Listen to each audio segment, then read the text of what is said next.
Akoma FM 87.9 Kumasi. Onipa dasani dem. Etiefo. Chese debia mysticism. Chese ye de obia aban mu panifo buye. Akonfo buye. Ena ye nenam kuramu na chese ya dwene nyina ye ende ya ye nidi. By beginning of this year, I spoke to tomato if I imported tomatoes. There are deals are. Get me the tomato importers. I'm the free. Scar, don't why you waste it. Situation. The whole Ghana has says a CIA woman. A face I break up in Busuminsia. Open to say that Kabako crowd Ghana ha wunyabi. Bokina near Kofanon. There's a sense so Akrofana time we said do Satam here. No more Begina Quem. Baby a bomb pay one. Would do an answer would break a Caribbeana or the idea to Quem. Would you know a treat to us you so? Sikama de Quakwas or the Mofamra. Some Mamma ha. No more Kumam Wakanunya. Bana what you bear me and send Omakuma Yadrava from what check. A man is me about that them says here, I want to in the same one, but that them were Bologaquem. And you say, yes, I can you say, yes, Rabbi and penning for. Now you said, you want to cross a cray and one to say, I buy a car, police for the duty or Quasso. Says, I will see Quaswa, who lose our car, no, a quad duty be. Police for the private car, Quan and some Quan so. It is a baby to crown our frat. Can't duty na nam kwa no so ahwe kwa no so no ebi ma this our private car na no so the buy beku no. Right, abusafo mamen kwa homa so na me ne this gentleman Ennin komo ono bright good morning Bema. Good morning. Senior so ma onion jena ye kra edi free ye amanene eba in the jail situation it is sense here. Good morning. Yes sir, bright. Yeah, Alaji Santase. Okay. Now maybe so far jena hodwa ye kra as we speak and anopay wo Ghana. Yes, Jane home baba here because of Niger and talk. But my am I details kakra. Okay, the Akoma number yeah, Akoma FM does. Okay.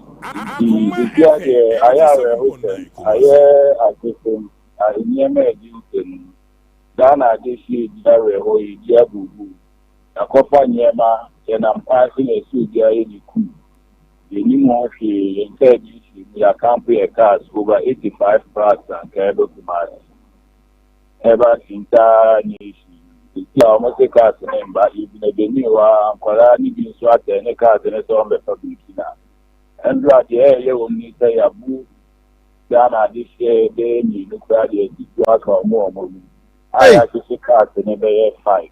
Ya bo mutuo my cars ni bi nso ahyehe 87.9 yeah almost a forecast and about kwa oko almost to my driver ni me ni dia omo ye Ghana for confirm so mo aden ama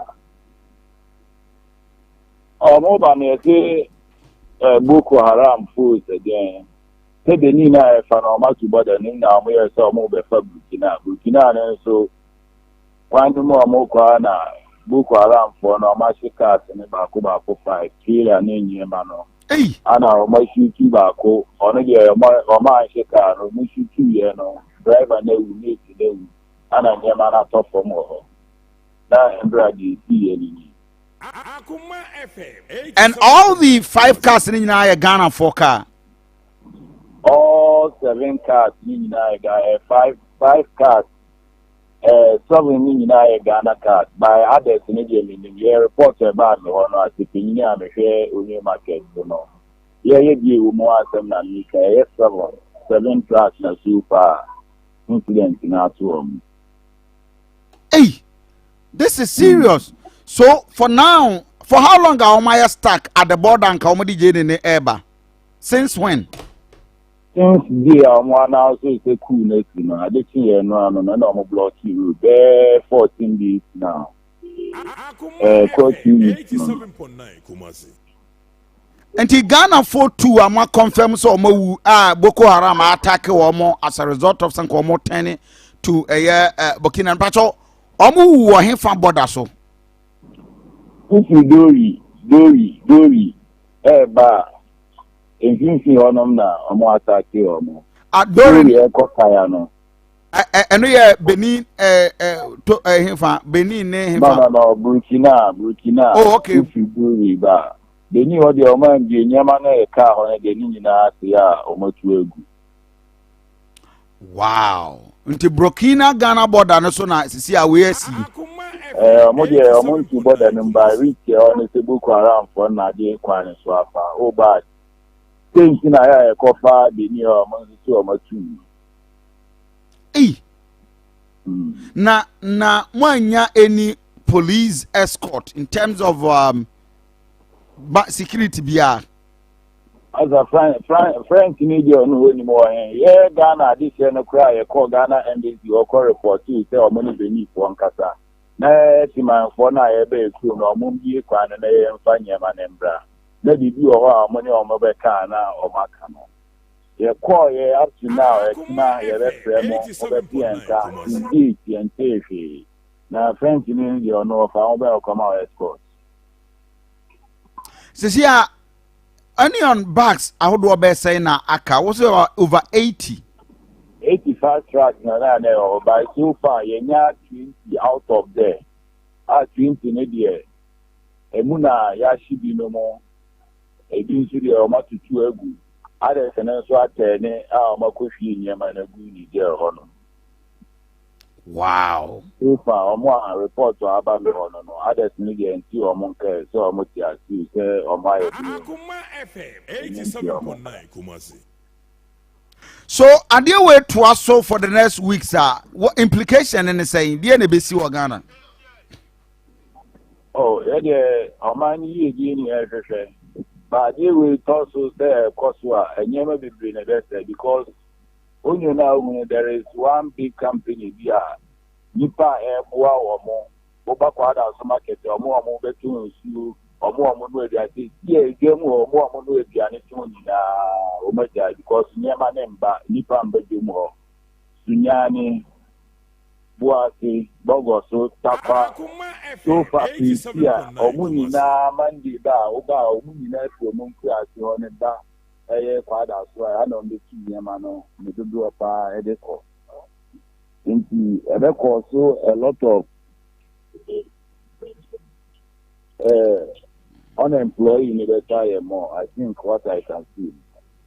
Wow. And muni any idea ebra mo betime de mo jene ababe wura Ghana ha. What you know is you say yeah I'm maybe one out the corner now so. Nanka omo mo ma intervene the amamu. Nti ya call your teacher na mo no. Ya film agri minister office and nyam na e bia free ono. Jene dodo say na Ghana ye crowd free Niger and apart from Niger him fa bi me sankra Jene ba. Asa Jene mo crowd free Niger there. Enye over 1,000 trucks this near the year. Uber.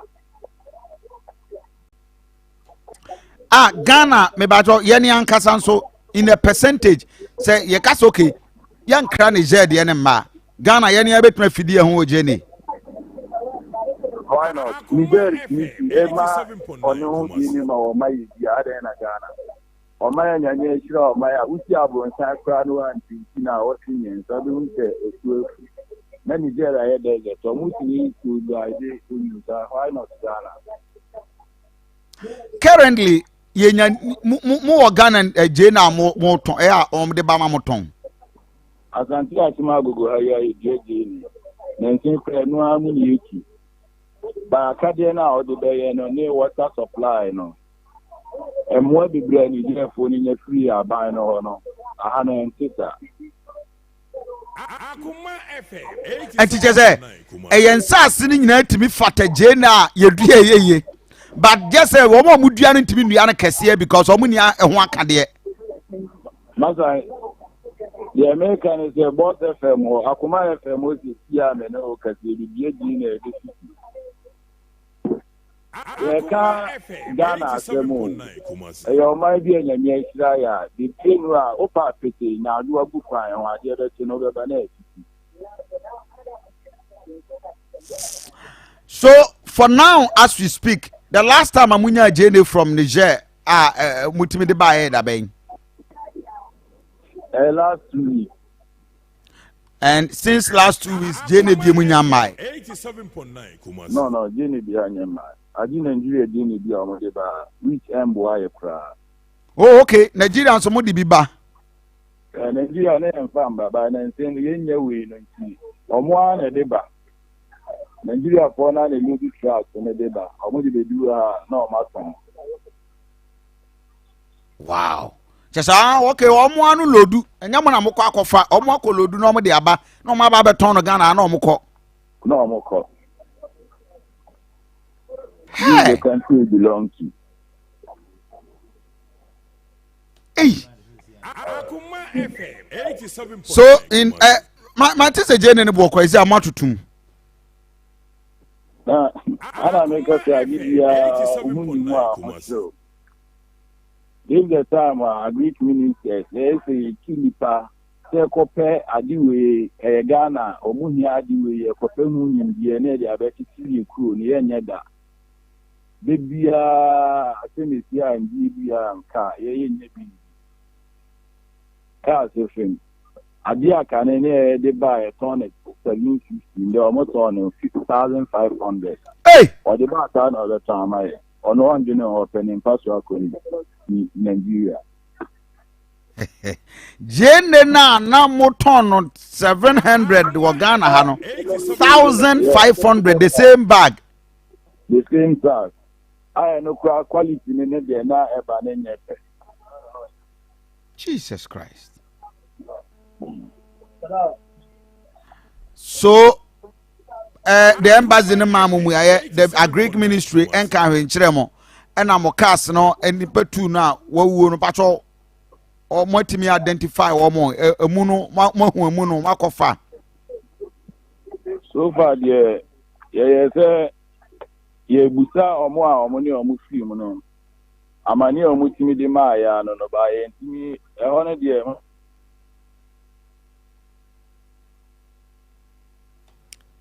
nti so far omo a no omo ni omo nam de si omo ni mu no ana omo kan.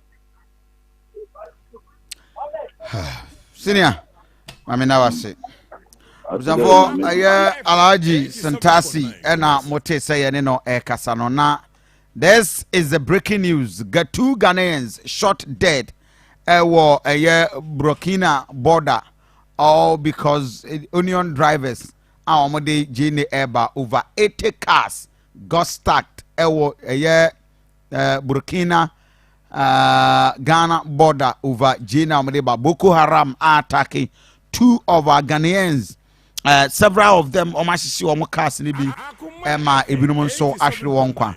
That is the breaking news. Abusafo me worry asemo so on my beni agogo yedua JNA de ntia yentimi nya ne mass production nyina ne se omni ho aka de ensuo te a Ghana yejai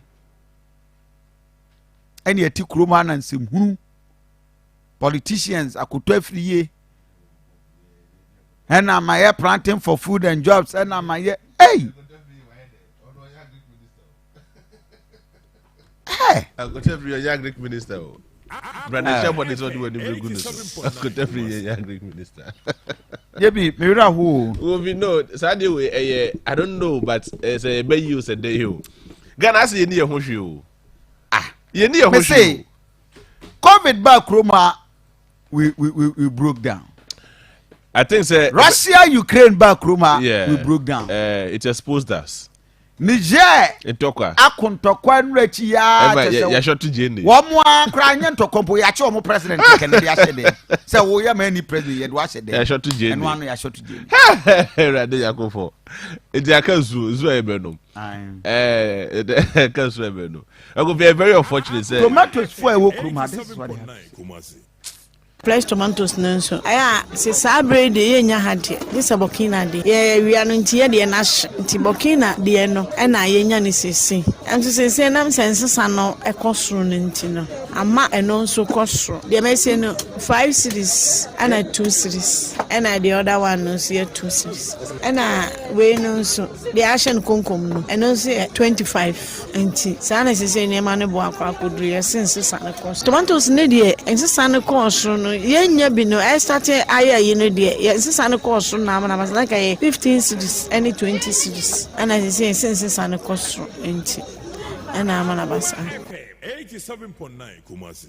Ghana tomatoes so sika amade kwakwa so no famra samo ama mo ho anya ha na omakumu amwaka no nyina ba na wotwe ba miense no omakumu ya do abafo nwotwe e ma no so mia me ba odadem sesi a yabo no tuo woni semu a odadem wo bolega kwam enti sesi ne yasam a yeka nyina ne se yesra ban ne mpanimfo na yesi de ehu no kwa so kra ye nwanwa ne se abai wo ka police fo de kwa duty wo kwa so sesi wusi kwa so a wo hunu sa car no ekoduti ni bi police for the private car kwa na sam kwa no so enti se bibi to kwa na wo fra car na ekoduti na nam kwa no so ahwe kwa no so no ebi ma this our private car na no so de buy beku no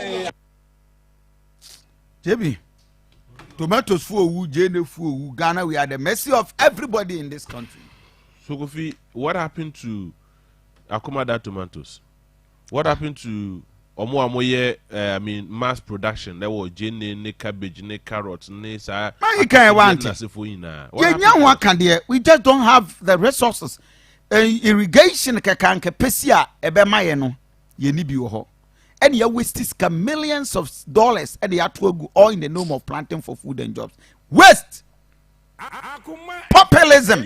You bet me the idea we am nipa 10. You be nipa 10 we Ghana has say. Sky ya go for planting job. You am family nipa ba ko pe. And nipa 10. Wo. The next 1 year, magana yen kran kokko. Wo the next ejene. Wo tomatoes. A decision. But Kofi Unyin say you create for the susu buy. Aden. I think say over the years, Kofi, we've seen some kind of support. Be a baby call they try to support them. Kofi, especially, my remember one typical example. Obeka said somewhere about 3 years ago, before COVID. Who's the natural won't me do a brew? Who's the no do a brew? Yeah, quite oje ye man no ye chema won't to me government man support from Nsem Bank. Aha. Ekudua also odua moku. Edua ebru. If you do a brew need me corner from her about 3 times. A brew vast land that was table. Vast land and about there. Kofi, but along the line, a brony ni hobby. But there is no hobby. What happened? Say ye mobile who said yes started. Also, no sanso nye catfish. Catfish the on one fish pond. Ono krade and hokrana. Ono krana motivate me. Me kwa yen bi o mi fi. Yes. Ono fish pond. Na ni swimming pool. Swimming pool no converted to fish pond. Ni swimming pool anu odware. And onye onya kwanye miliki. Kofi kan ye. O swimming pool no de be miliki. And I want to be do baby na onye miliki biem. And was saying, I mean, secretary, and yet commercial. Yes, Kofi me aware, but I mean, he did the other how much a person. And you're crying 5,000. Fine, catfish 5,000. Nigeria for Babato Aquas here. Yes, Kofi me aware. So those things are not farm. Those things are for hobby. But Kofi, Omo cranium free Abanonia ban Niger and as for Banina. Kofi, Omutumi invest what the local system. What's the support? Confident, but they have money to almost come with exporting them abroad bar. And then some invest or more some local business. You can buy free hand on common on it. Yeah. And this thing is Kofi in a say annual ritual, annual friends say idea the Afibieba. I say it is Afibieba badia. I didn't hear any say. Obeboka. How? Obeboka because say Unze Ghana you depend on you. Yes. But confused the weather climate. Since you are anto edu pebredua. It should be all out. What is Ghana for be called Niger? Yes. Ekudua jeni ni bi exportable. That is my issue because Kofi. Why? Because a whole condition is favorable. Yeah. The government will supply you. Yes. Kofi metiase. Ye po yase he ya. Ye po yase. Watermelon adaho. Watermelon adaho no mo afifiri aye kama. Obi ne asa me akwa nam die na hwegu. Enso omo ti di o mama me. Ebi fufuro wo ho. Wa ende de. Abobe miensa. Look, you can imagine. So yes, is so fertile to the extent that Kofi be the best chef for Mubiano. Even intentionally or unintentionally, it me. So why subjecting ourselves to this? Because I did to me dear by or high to me dear by to me dear be our hand musi. It's at what point, and Kofi, you would need somebody to say deliberately, yes, support to what extent? Before say Niger for baby, Kofi ni Jane dada. Ni tomatoes. We have always been important. No Kofi, but the rates that cost are increasing by a very huge margin. First in that is but it's increasing to a very huge margin. The point I Kenya is about leadership. Yes, Kofi, absolutely. Wouldn't say from Enra na you didn't come about Sampani came. Yes. Yet Kromwana PRO unit of KMA at the tallest of unauthorized cars. Yes. Transport stations. Yeah. Ebeka Trace. Oh! Ajebo, Niger Burkina will come to that. But let's look at this pressing issue. Oh, Kofi, Pampaso, wait. Omalodu, and yet you two, Abobo ya 4, now you 2 Abobo ya 4 are gone. Udem said the various unauthorized transport ene Tesenka ebinchi market yi bi na botai ni nyina se wo monka free western region wo monka free mia hodo eba ye de yi wo makoho kodo bonsu ta mekai kodo gina ne na so ahwe se o ebinchi market should be working ye tu adwadifuo free kejetia central market yi na it was with the political way ye move near my binchi market ne kranti yes sustainable hwe kwada so bia je ne fuogina enye kra o Kofi enye kra yenyi ka se o kwada je ne fuogina kra momra binchi anase kokoso market da ho no monko ho ne create different avenue for market is there di why filling station yes very bad very terrible yenya bibia lack of leadership and na me no ka say enra ayi for transport owners any transport union for a war a binchi other said like Kofi unauthorized market ahodo ye kan wasema keme ni ye list say ye tu abobo ya afo na ewia ya ba betu omu nyina aka ho no sisi ya me no kasa yi ensan kra e bambo Kofi so mo no mama ho kwai na nakwadwo badu e binchi transport chairman Bema, good morning. Morning, Kofi. Abusanfo ho ye de Emiadum obia ho ye Money came several occasions. Abutari nyina say one more clear all these unauthorized. E dey na asie. Yo Kofi medas echia for ne mo afoni. KM ya say ase abribia omututu anuma na omo de aba be check transport for say no anuma be. Esan say ye nyina ye ni tua em say transport department no be any several meetings are about illegal and so still omni exnase no mo kan o ekran kwa ibi yo mo free ho adeche ibi yo mo free be omo da su na ho enti ya na ya maye say ebi akeme ewo chefa bi ewo saa twedi omo said ye nyina enim no we were producing a share and she showered the buyer a boy a my in I toy. But we free war prepared Euro says they buy and Yemen are sardines and more. But to be the agents and more cry and catchy say, or more not 100 years and keep you woman in there. His son said, Here means you see more crown, it's Yamra, take care me my permit. Na o de be kwa kujina kwam e dia lo itiamra omu nyina ni obi ani but ye ni ma de ko dia da bia omu beka still me gina ho omu beka still me gina ho ama ye ni na ye di mbra so na ye mpese krum e be ye tu enti ye tia binchi nom ne ada terminals no ye mum ye ho tere ye e na omo no a ye illegal no mum e ho to omo so won ufi enti last 2 weeks ya meeting omni ekosia e fa apopo ya ene illegal stations no ye nyina ye jikum say ebe ye adwuma but ye hu say abobo ya afo no omo de aye adwuma ama abobo ya afo afi but illegal stations na ejira na be se pam so central market ni wa hwe ye nyina ye ji kontranochi hwe runabout no so hwe stations ejira ho hwe so am runabout filling stations ejira ho ni nyina Kofi eda so jina ho ya abobo ya afo no de ye yi wo ba station ne de eda so ho enti we nyina na me ka se KMA ewo part bi ewo saa ade na ekọ na ache se eye no kwe Kofi eti KMA de em se omo pese dabre em se ye tinte skoko ana se ye take action bi ansa na omo hu se ye ni abre san se de ekọ so ne de omo nyina omo din se enye but still the nima de ko de pa egumu a eti sa illegal stations no omo ntimi nyimfio Kofi mama kan se mba ko bi nkyere wo okay hwe ayi Nsem almost one pay data about unions, no. Hello.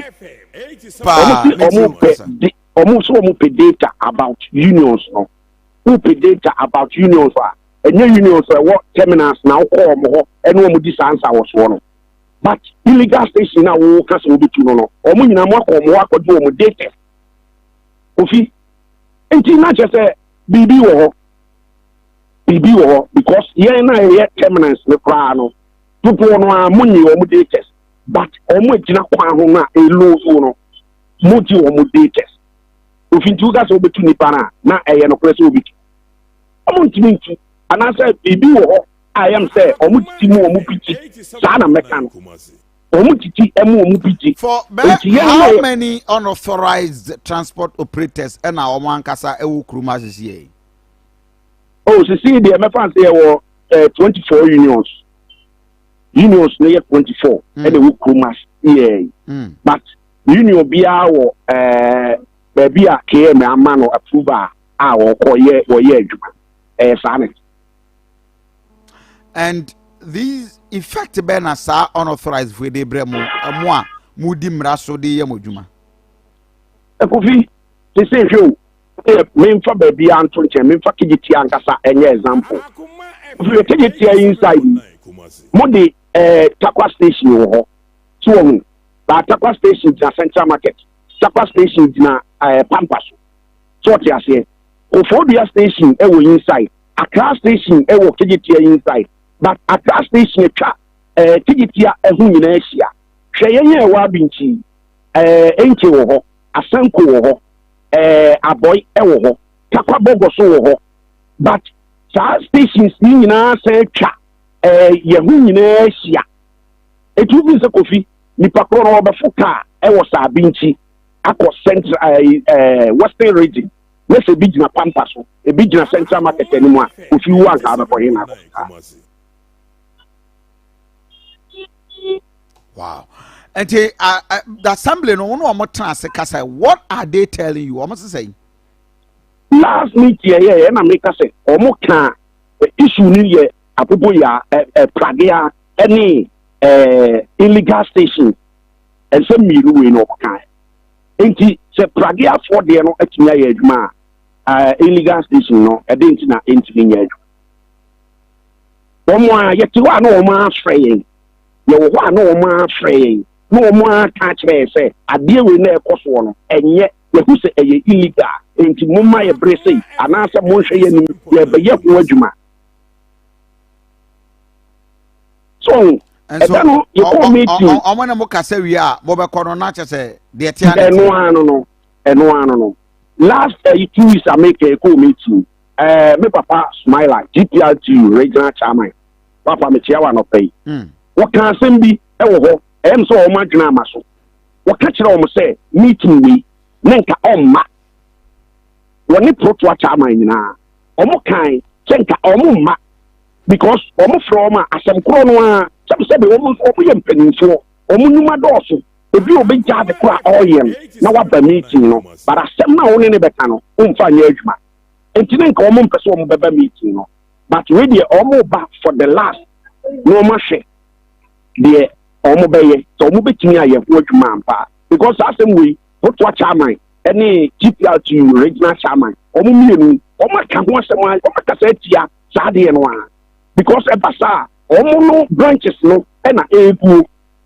na obi a onni union wonni ikuo bi ade no ho pon no on say ni approval ana o approval kra ense so ogina kwan ho no mum e benefit Kofi ensem no ya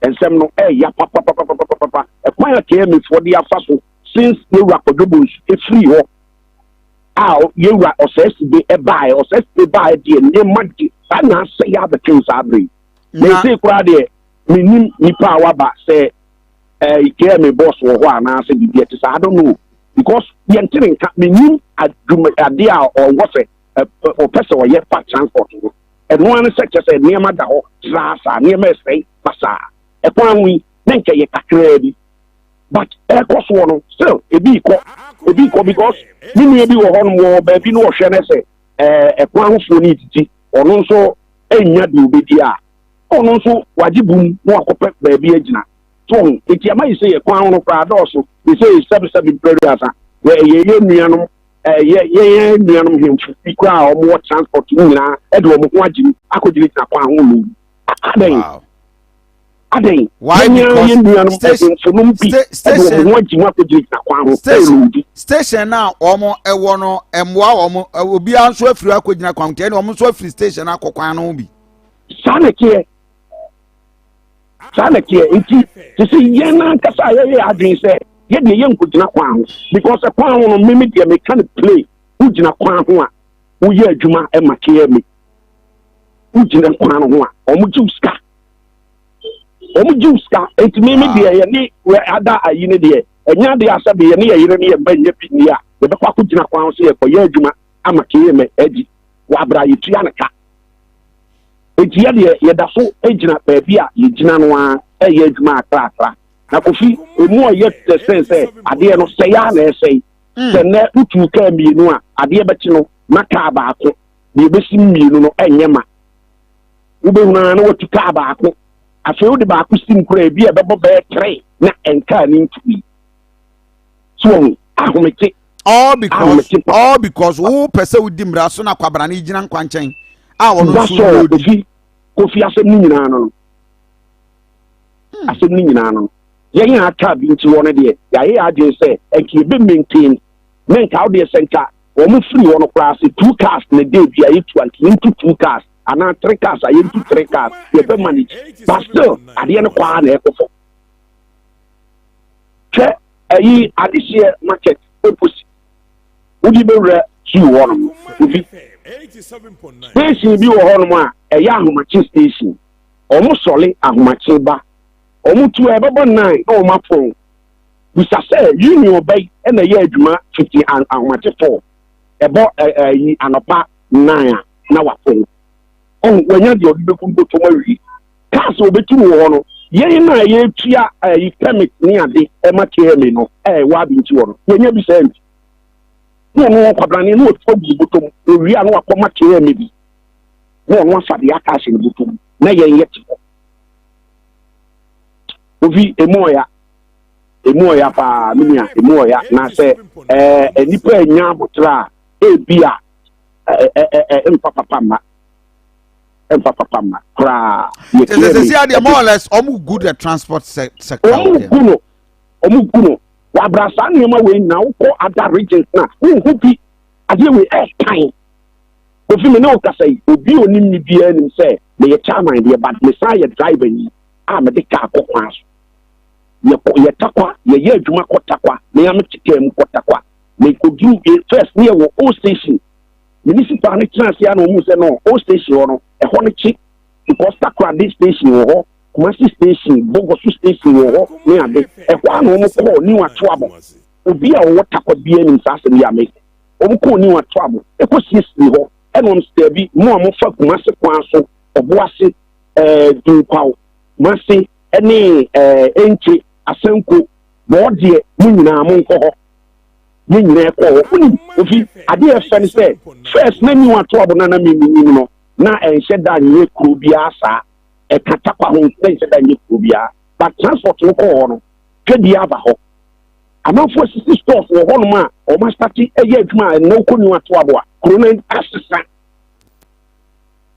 no to abukuro no asesna obi o takwa bia obetumi afro bia on friend kasa asem ya meke se me boa na corona asesna ene takwade ukọ takwade Cape Coast no ne ade na hu sa niam we na o ko yesu na ya yesu na ya hu sa station se obi di car empo ayi prade empo gina kwa ho se o lu ko kwa never ade kuma si hapa kuma si ayi ya kan say masi krodie enkoa de obi kese trans ayi me pese obi atna kwam obi atna ayi intinchi ene ye adwuma all because aka obinya adinti kema ye bukwan wan nyina ye kase e kwa da binchi o kwa binchi a nka ayi transport le kemna wa ofi ton ko dwanu mu a e kwa di dem ebi kiri eton ade bekin sabe ya me no kase ye kotugi omda so ho eton ade bekin sabe kwa ndi da ho bebre ba hwekrom hwe esan say ke me city guard ebetumi afa akire agiti wo mu kakra adu wo mu botom nti eja wo mu kukwan nu sa obi twemu akoto ade kwa wo store kwa onya be kwa no the next musuo ntan na ko ti obi ne ma so twemu obedi wa na ko obebe obia ofi okay. Tina Sumame na mene the presiding member for KMA. Patrick Kwame Frimpong, the presiding member. Patrick, baby aboko there. Oh, Kofi Adon Keko. Benyamiase. Umeya aba.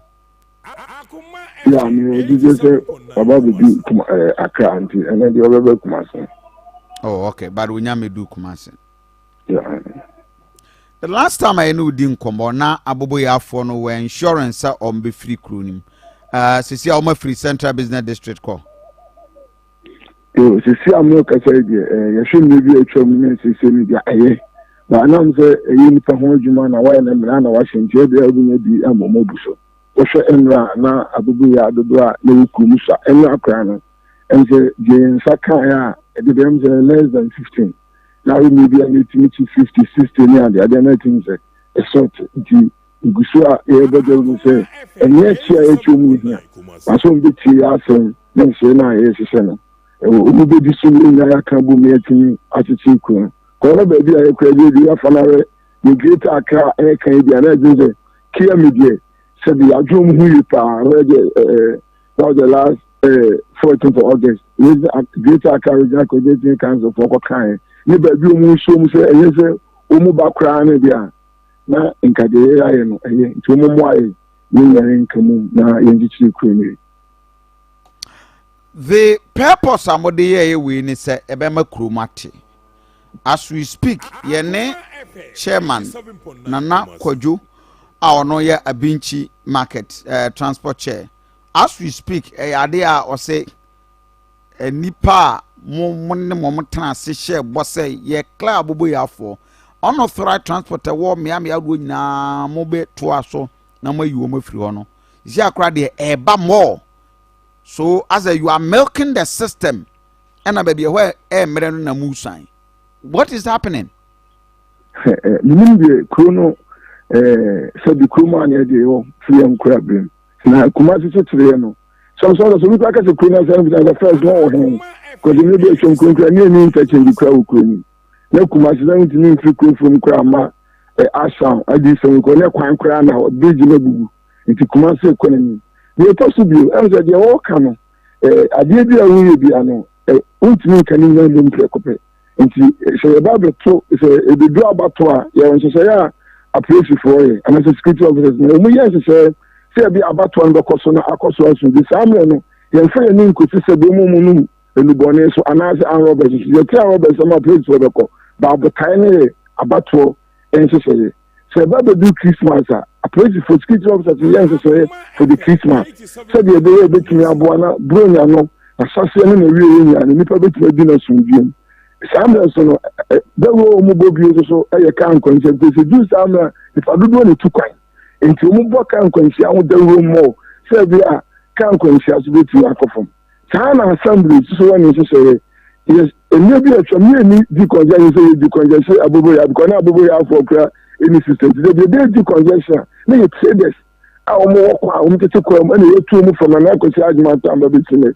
yetu omo a ne kuni mada ho omo a na omo sa baba eyen so yes is a tackle transport to places omo ya illegal transport system CBD na betu omo ne mo mo be sha say the best answer from abobo ya na de ni mu kra from na baba ka ho it is a one year so ye ni ono na ni kan film and say na wa konkan no so adwuma no kan ni na boma ebeje Nsem nti now no de all kan e was an hye no egusu se ye wie ya ebegu stations ahodo a e wo kro ni ma emra mo mu kro yi no mu jeje won ya no se ono aka so mu ko meeting ni bi sanity nti se ye wo ye nse se obetimi a kire na adwon de ba na se adwuma na ye mpese be ka bom na adwuma ni nyina ji ye Nsem na so be ye na se waka ni ma be ni nsa se na bom ba wo ye na ni nyina ase se ba no so bi o church bi be de se bi my editing asem no num de moye enti won kana command to yem iguso yen se ya se wi abobo ya afo no ese ni nyina akokoto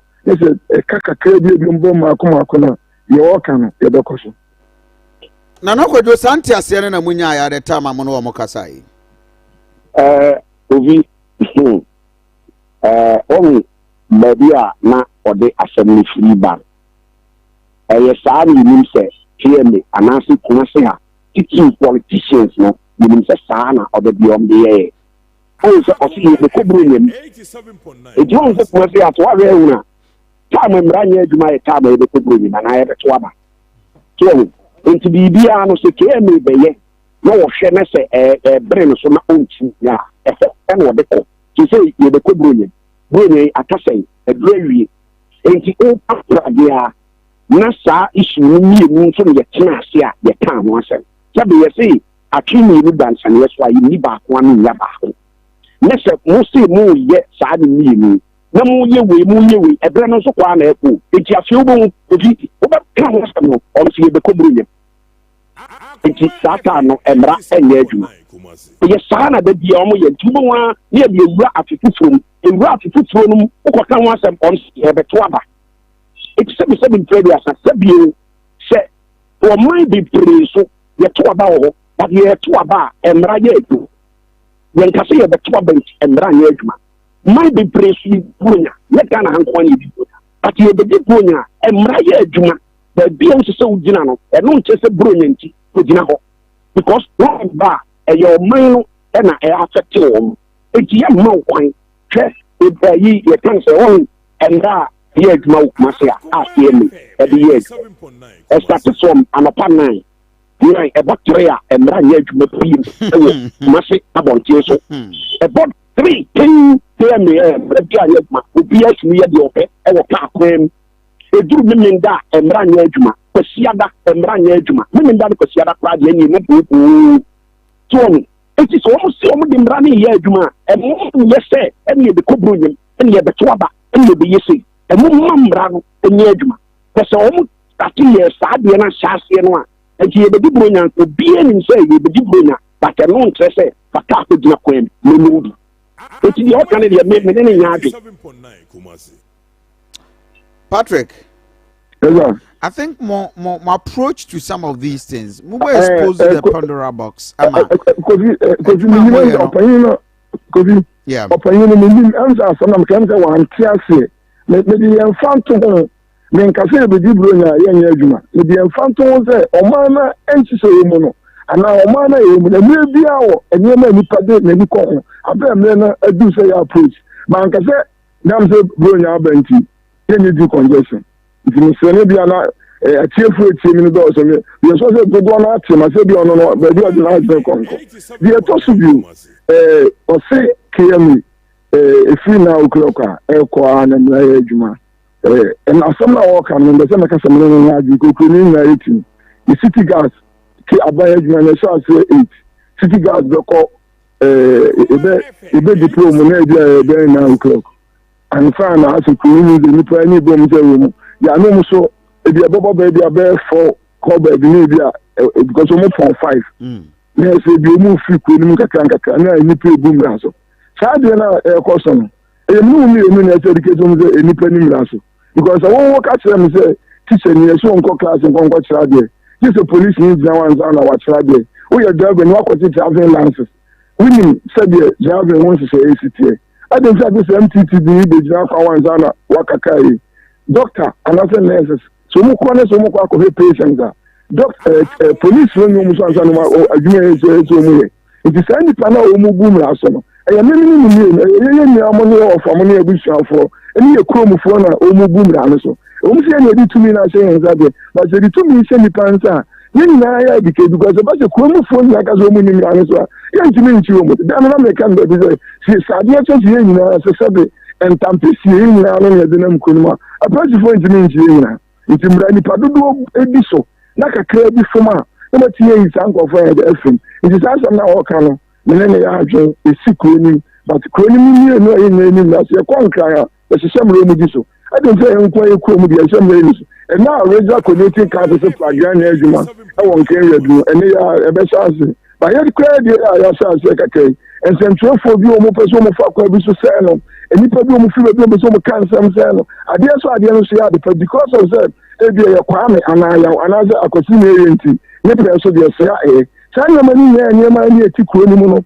and because I'm a member of the transport operators. Woman at the stations will be. Maybe a first time can uncle, Uncle, Takwan, but the tears as a go so another go so no first of what is station in the no matter stations will be.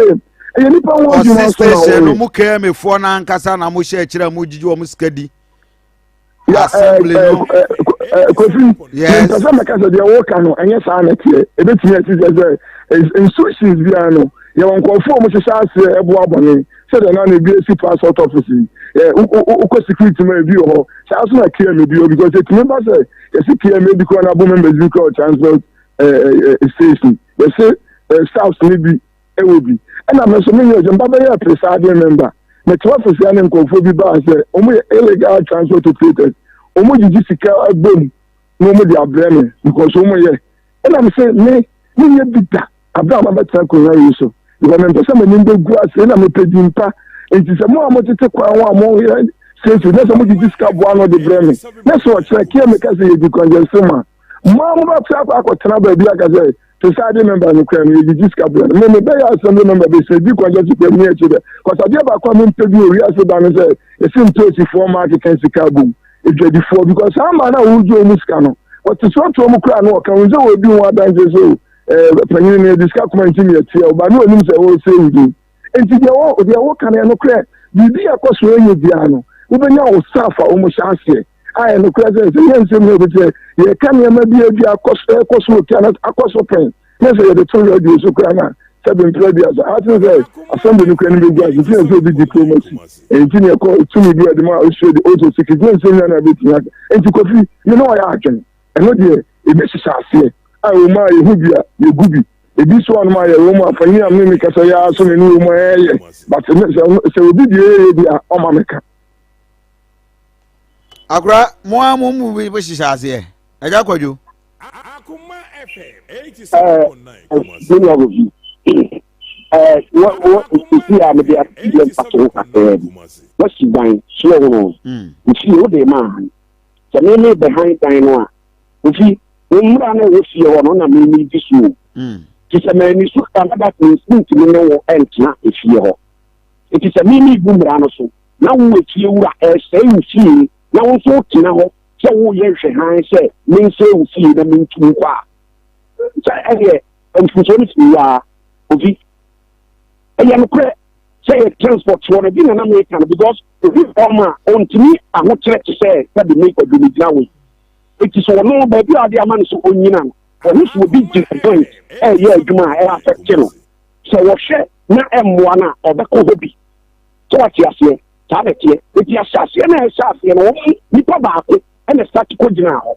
I will come back to say there is station back and start here and then I used this in debris. eti ba ko ni sha afia na mutu na tete yo ma e me ye mienu e me ye miensa enti mfomso ne de e wom se ye nkofo ne bi e kan no de nenso so bo ni nyina ye kiemi o na ye twe ama ade no e koso e ye sa na kenti ma o mfa so bo no ma mebo transport for to ye ni sise yi e de ne mra e ye adwuma e me kai ye do akodo bi style sa bre no na wo abaya so de ye be chiwa ye gi ticket na uncam ye gi ticket na uncam ni hu se sabi wa asem ko me pam to me sebeka e bi ye GPRT ticket na uncam GPRT chairman ye no wo bika ade e ma adwuma die ni course no ye no wo bika e ti why na be ticket dem wo bi akodi na kwan so on fanya adwuma me ye mra me che wo ye chiwa ye gi ticket no ni ahwe ticket ko na uncam me chairman no adi ba na ye wa akodi bush no ye no eti no team saade ye nas eti so won kwati nipa no ba ho aba won kwati no won fa mra bia nyi no mra wo ne na hyehyɛ won fa nya adwuma on fa nya adwuma na ba ko abɛka ho ofi na ba ko abɛka ho na ye kɔ n'anim na ye nsɛm eti no mfa so bo no mɛbɔye na ɔmo mmara ne ye adwuma so kɔjɔbɔ nsu time nyina bɛdi mmara kɔjɔbɔ nsu time ɔyɛ ma ne yeye Akoma FM ɛnyɛ saa 7.9 Kumasi. ai ɛyɛ saa and Osesibe and Sampine Tami and what they are feeling. Yes, sir. So, presiding member, at a certain season, you are so why are you not doing it at this time? Yeah, I am said you're welcome. It is I'm going to move you that. Because you're going to come now, you will. Kijitiana lorry terminal, a dawka kaka. No, transfer to take me 80% no more baby. A year, Juma. And you 2 women, a baby see, Kijiti at the Santa Maria one. You really know. Transfer to take a spanning Kofi. Let's make a commercial metropolitan assembly. A deal, you this room. Ya one cry, Okuma. Transfer to take us. You go, Juma. As our baby, and Juma, and a JD so baby. And I say, the JD for about the company, we are seeing the better transport. You really know, the crane are maybe. I'm an answer. Indeed, and now said the other thing. And the maybe up and the other said, here, I break almost transport to create us. As they say, a year how can say, commercial support, I said, we can say, how park as I transport to create us. If you're before man, Umugu community, how, but I'm not there, she can see a son. And to say, I can't be able to son because they are the American. Baby, no matter because baby, any digger. It is transport. They won't hear. Oh, yes, baby. Oh, first from Kumasi to Kentampo, so baby, a JD park as they are before me, 39. But could I trust in a car call? So I say, it is a queen, yet they are as a car queen because a car come to me and my queen. Into your one, she said, as a face 2 9 you didn't say I can't come. And penny first room can say what this number. This is the first time I hear this here. The honorable members, majority of them can stay with this one. West Convener, FNA, see the industry transport. So, President, the bank and unauthorized transport to Ukrumano as part of more operations, no, we do almost 2 Makacho say, yeah, Prageria. Even the year, you post to say, and Kayan Kamu. And I'm just saying, what can you mean? I don't know if you will GDS and son of boss say, if you must. Oh, my, you pass so much couldn't do now. My head, they also do the jail couldn't do. There's a Macasa challenge. But oh, my, I also saw my room and no more can listen into your opinion in the Senate. I said, you say, can get for any other call for my mother. Now, only the end call for my can't be a job by being said with the ano. If it's next one, I'm transport operators and so on to now and then you moon quan so that Buama Kronos to this and that Buama traffic through a bed bois. I'm a near my call queening the dinner as a service. If I be the car said the class and Akonya, okay, yes, I walk out, but if you go come in, it's a set, yeah, say, I didn't know, I didn't say a big jacka. There was even now, then at Transamia, as I join for flow. Intimate as in because I'm the number in front to January for 0244 227 24 22 72 22. Right. area on from one. Na here we na agent kuro nje tire no obi aje na se sia ona mekasa yi ana o kasa wi me nya nya me ni bia me dia ka me coins because okay mama na ko jo but meetings no na presiding member kaka apia no kan Patrick no kan ai transport from there aha from there no kan so tindi I see Asemun san friend na mo ni share o father baby o hard be twatwa we need to wrap up the discussion you be father up watching no Kofi meda wase na meda mini so a ene ne kasa yet atan dodo na o kan okro na me but e me de say baby o ma me ha wono agitum e me you said if I dey home for 14 a e ma yet to aso ekoye ni ma fi bi e me dana se e wa ke bia anso me so mehwe e free ne ya de ko ni but ni bi ni no na obi hu mani na ye nyina ya hwe ye di ya to yi media so abre nyina. Okay, thank you very much. Presiding member Mamemfa Winsia, Nana Ochna will further the discussion from a different angle. But Jebi, so back and forth. Kofi, I think I like presiding member. No, I just also admit it. I did be who say you admit it. Now we're looking for the way forward. That is the best way to go. Assembly no is losing the fight. With what you are saying, they are not being proactive, and yes, assembly no share new. Assembly no share, but individuals be more within the assembly no. No man share any enkoye. And the banner say majumani yede.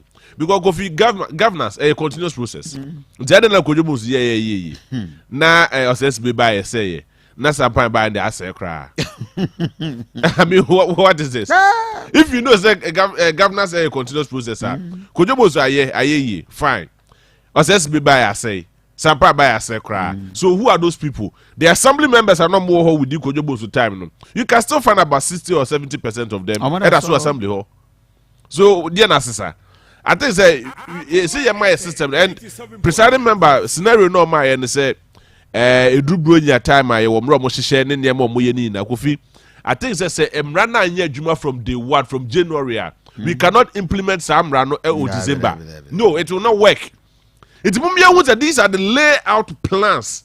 Am what the man for. E wo krom hanum say. So you don't go contrary to it. We sham run January also somewhere around December the mejemu kakra. The nipa no jem na say koye ne da. Now of course no ye ni biemu also kwa kutuno. Then you spend taxpayers money to go and do this friends exercise way. Now exercise way we na say at the end of the day aboka. No be catch say you spending this amount x amount of money near the kokoye sa dey wenti. E dey be ko so aye sa dey. Na dey mra na hyehyɛ to na e dey mra. Emra na hyehyɛ to na e dey mra. I like the fact that assembly presiding member now admitted they should as soon as possible. Omofra no jet meeting. Omon try no resolve it. Kofi sometimes Emrano any assembly for the whole.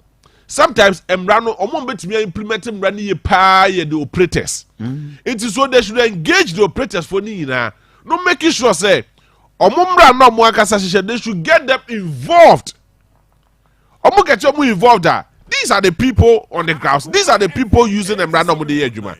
So if you don't get them involved, not what man, no one imposing running their manner. If you want the best idea, we.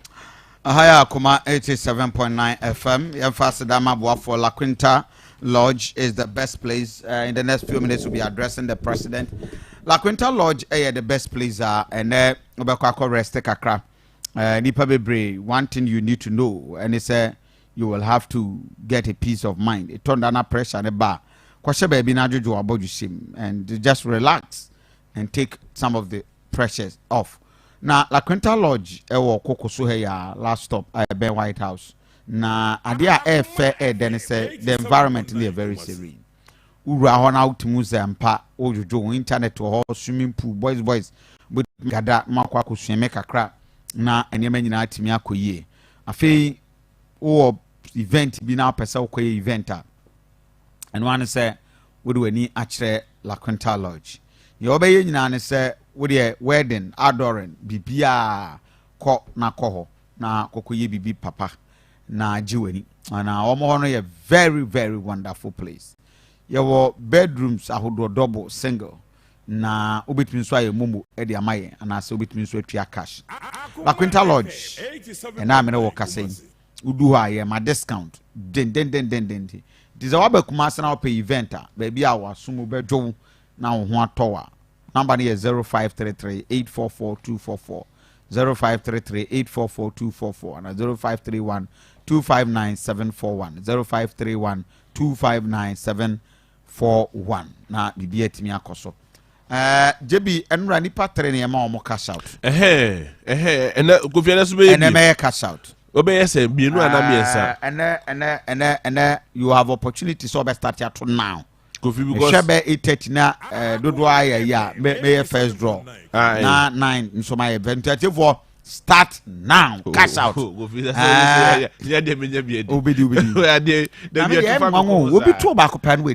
Kofi me ma ya for 3 you na watchu muni na Kofi magu asa on sa emfa Kofi ana o ma she number no so ana asemo eso mo ya no ma jimisika no this ya kra de Kofi ayi na ba o 10% no and that's so enti Kofi no enti but ma wo say 10% da so odi biyo 200 Ghana e beto so ye de enti Kofi ya asemo o pada na do cash out there no an no to ya na you are going be any betu sky na dial star 439 hash star 439 hash for star 439 hash star 439 yes number 6 no select your number 6 and one no make sure say more than 5 Ghana cedis say starting at to sia starting na 5 Ghana cedis starting at to start sia na ode mema uska kakra ewo eye Ghana Akoma so yewia na yenko hwe apom den wo Providence Healthcare the American nyina ne se enja ba bia na obekọ akwaje eye apom den niama bebre a ekanyina ne se Providence Healthcare free nyame adma 1st September kuzi the 1st September we are hwe manfo free na fra no pa no nsoa kuzi se o be free ho last person be free ho ne hwe ye wo machines ahodo a ye de check the pedua no nya fi na osusu se utia o ya nya de no we take you through machines na ya kire ebi adwen no nsisi so spinal cord waist neck asthma sexual weakness je awo ne mo aye den be ma wa ye mre wo mpemu a fa wani ekire Provident Healthcare prostate cancer malaria typhoid hepatitis B all skin problems ni na no ye boa konongo agogo station wa Osid Ghana Commercial Bank Bogo Subsid Krobo Fitting Shop 1 number is 0248 422864 0248 422864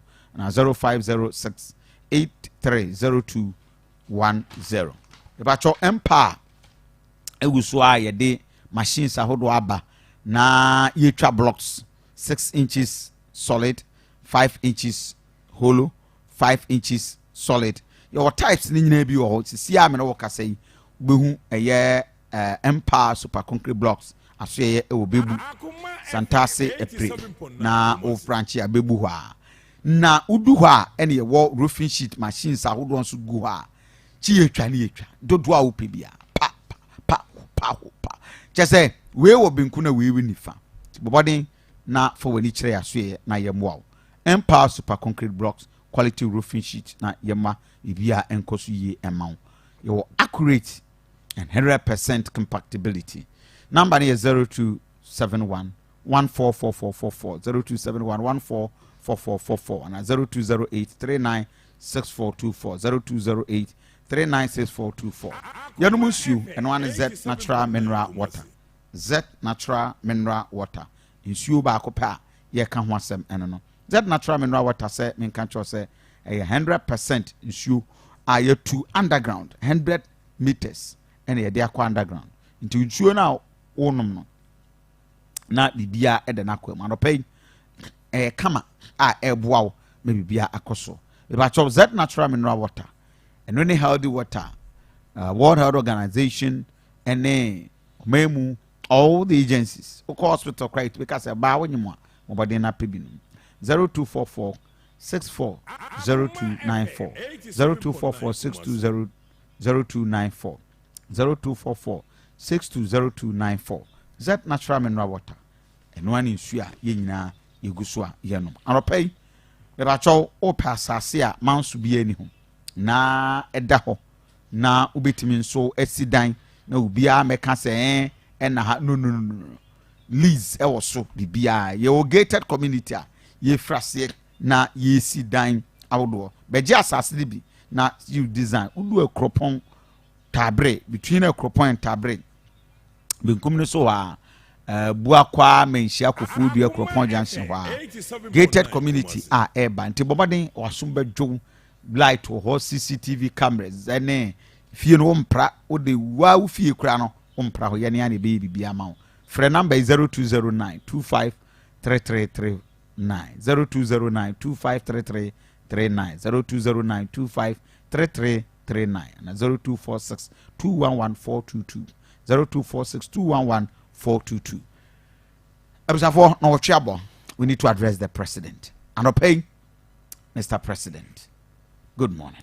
Mr. President, Mr. President, Mr. President, Mr. President, Mr. President, Mr. President, Mr. President, Mr. President, Mr. President, Mr. President.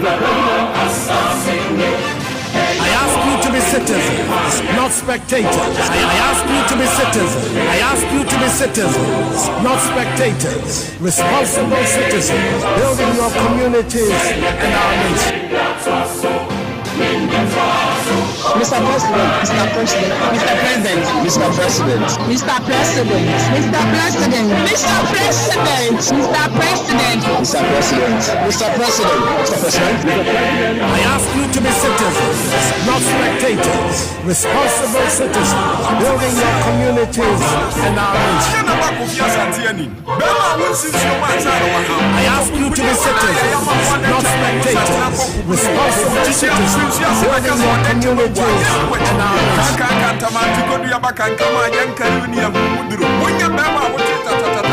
I ask you to be citizens, not spectators. Responsible citizens, building your communities and our nation.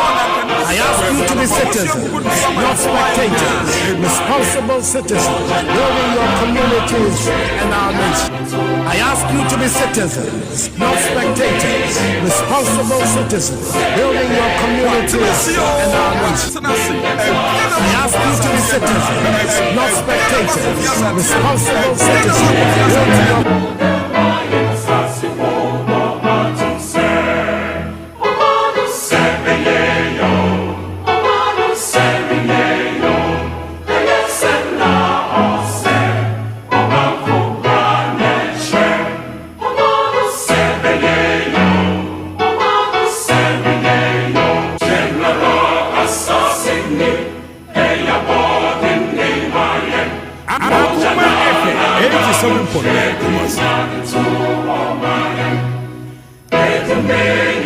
Anopay, good morning, Mr. President. Emphasada Emma Aye Nsroma creation for wonderful outfit. We just want to tell as it is. Straightforward, Yan Kancha and Adu Danko Akofo say Ghanaians are suffering. You said it, Baumia. Whenever you teachers are suffering, nurses are suffering, doctors are suffering, suffering.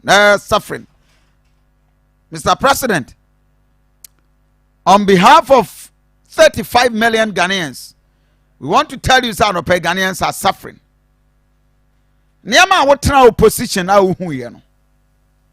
Nanado danko akofo. What has changed? In 2016, Nanado danko akofo kachire Ghana fo nyina say, as we speak, my Ghana nuisance taxes say my no. Domahama toya me de to eto condom so.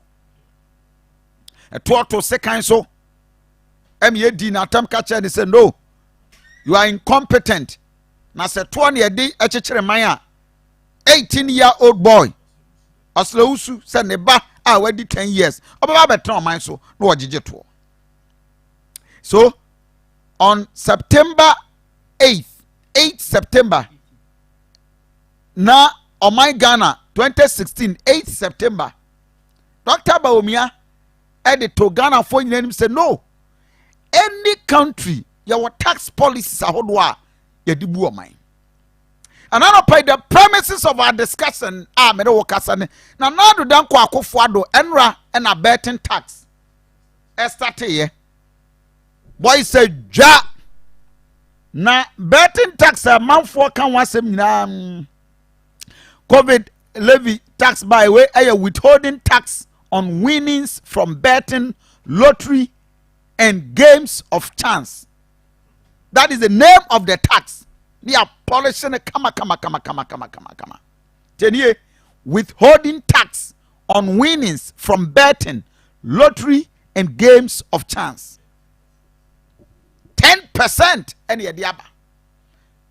Is it yet tikroma me so condom and the pad baby diapers ma pad ma use nyina ye the tax atoso. On 18th of August 2016 and then it is saying and then 16th of August 2016 18th, that is the 2 days now. How many years? 2016 to 2023. It's about 5-6 years. Exactly 7 years. Nanado danko Akufo-Addo asamo kache John Dramani Mahama. Let's listen. Say ebe boa ama ankwankwa djuma etinti mu Ghana. One and one program say one day abai the one person abai in the decline. You pay for the city. You hear and say Obama ankwankwa djuma ya for enya hotel the no energy because one and this abani sadia na Ghana obi wa mupani no kan informal sector e fa ya Akoma se MPP for Yakopo ebie kwan amaye Ghana ranso ebie kwan amaye se hoche ayi wo go sese bra Ghana for ebie sese Yakopo ayi kwan ebie kwan amaye se yaki Yakopo moti eba pe yi sa hoche no ela bra bi na every year.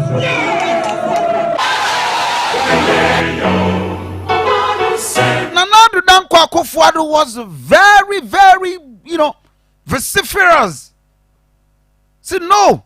And yama bebre koso atwa Ghana for soon Dr. Baumia September 8, 2016.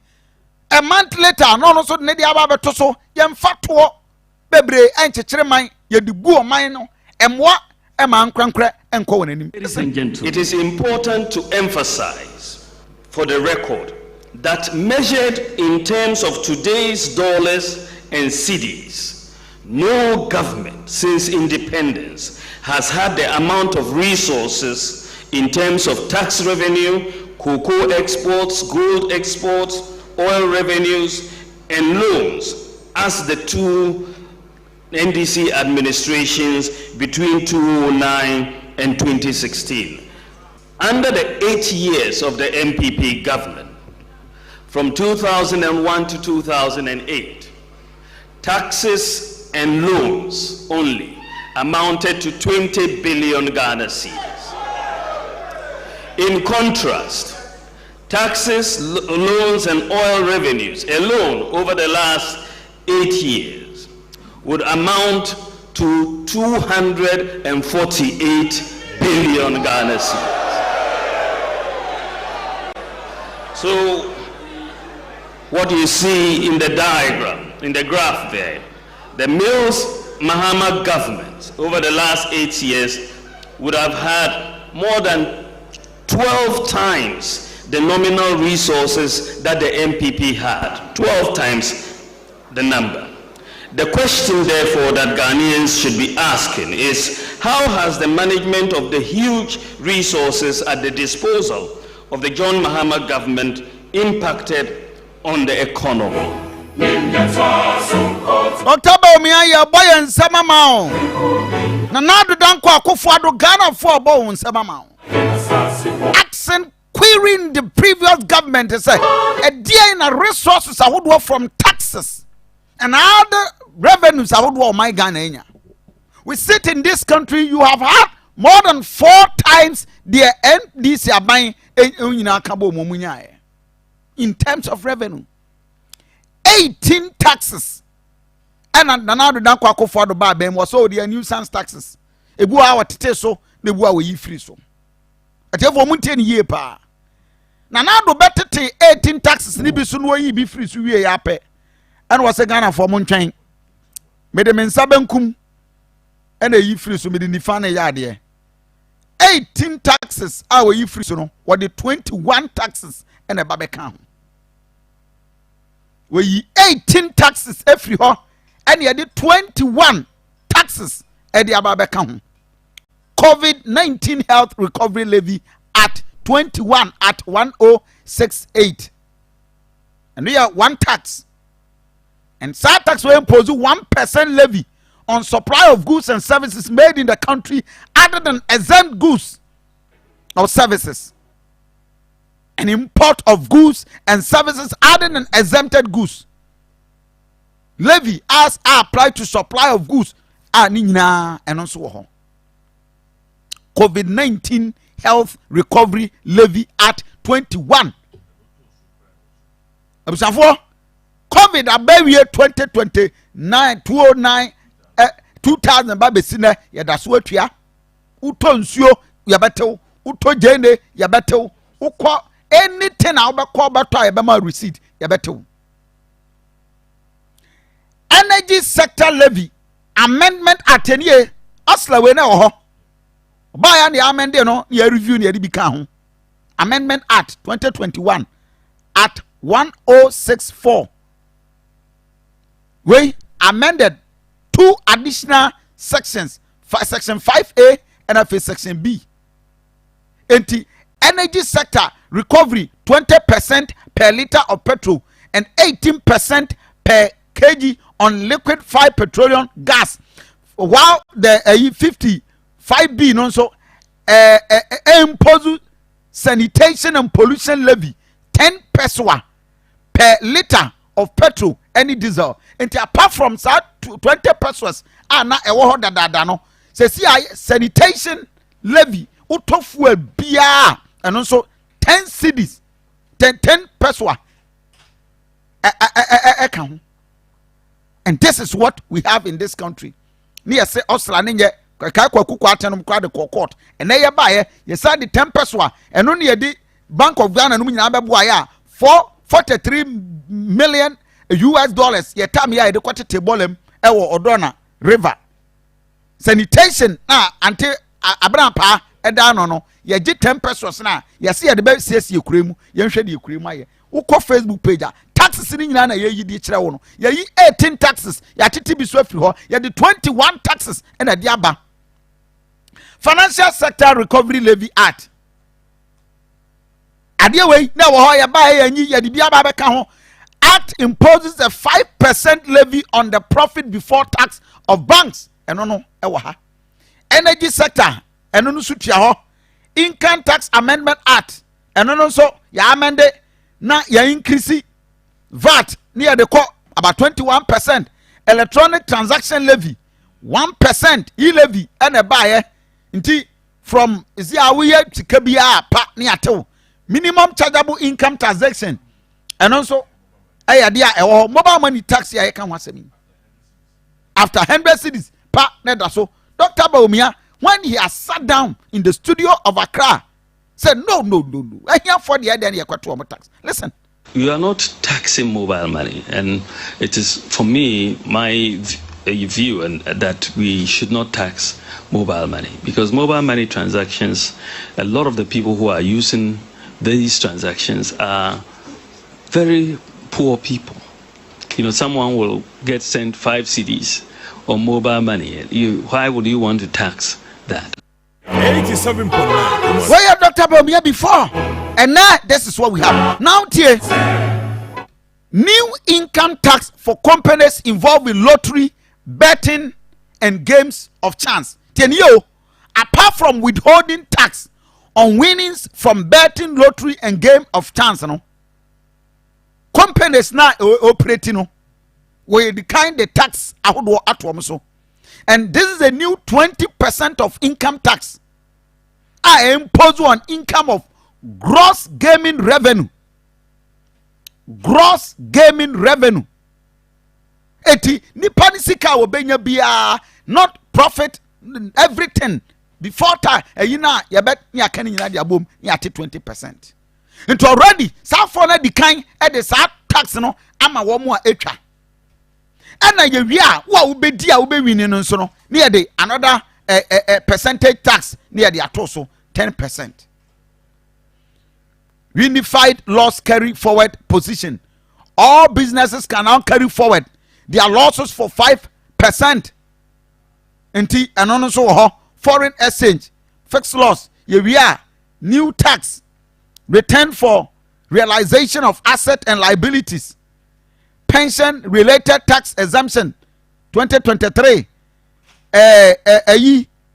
changes in motor vehicle benefit, just say a lot and a lot. To see say increase marginal income tax rate for individuals, growth and sustainability levy, and also increase in special elected rate for gift and gains, growth and sustainability levy, exercise duty review, all taxes we nyina guswa ewo wa de ewo ye de bia ka ho de bi nka ho ye de bia to so.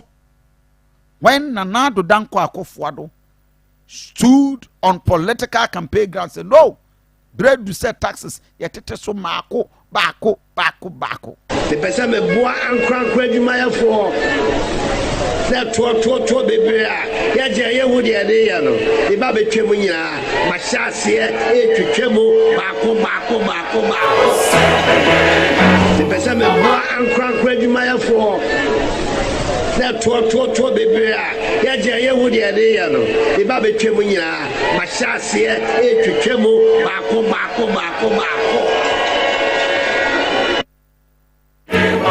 Observe for any and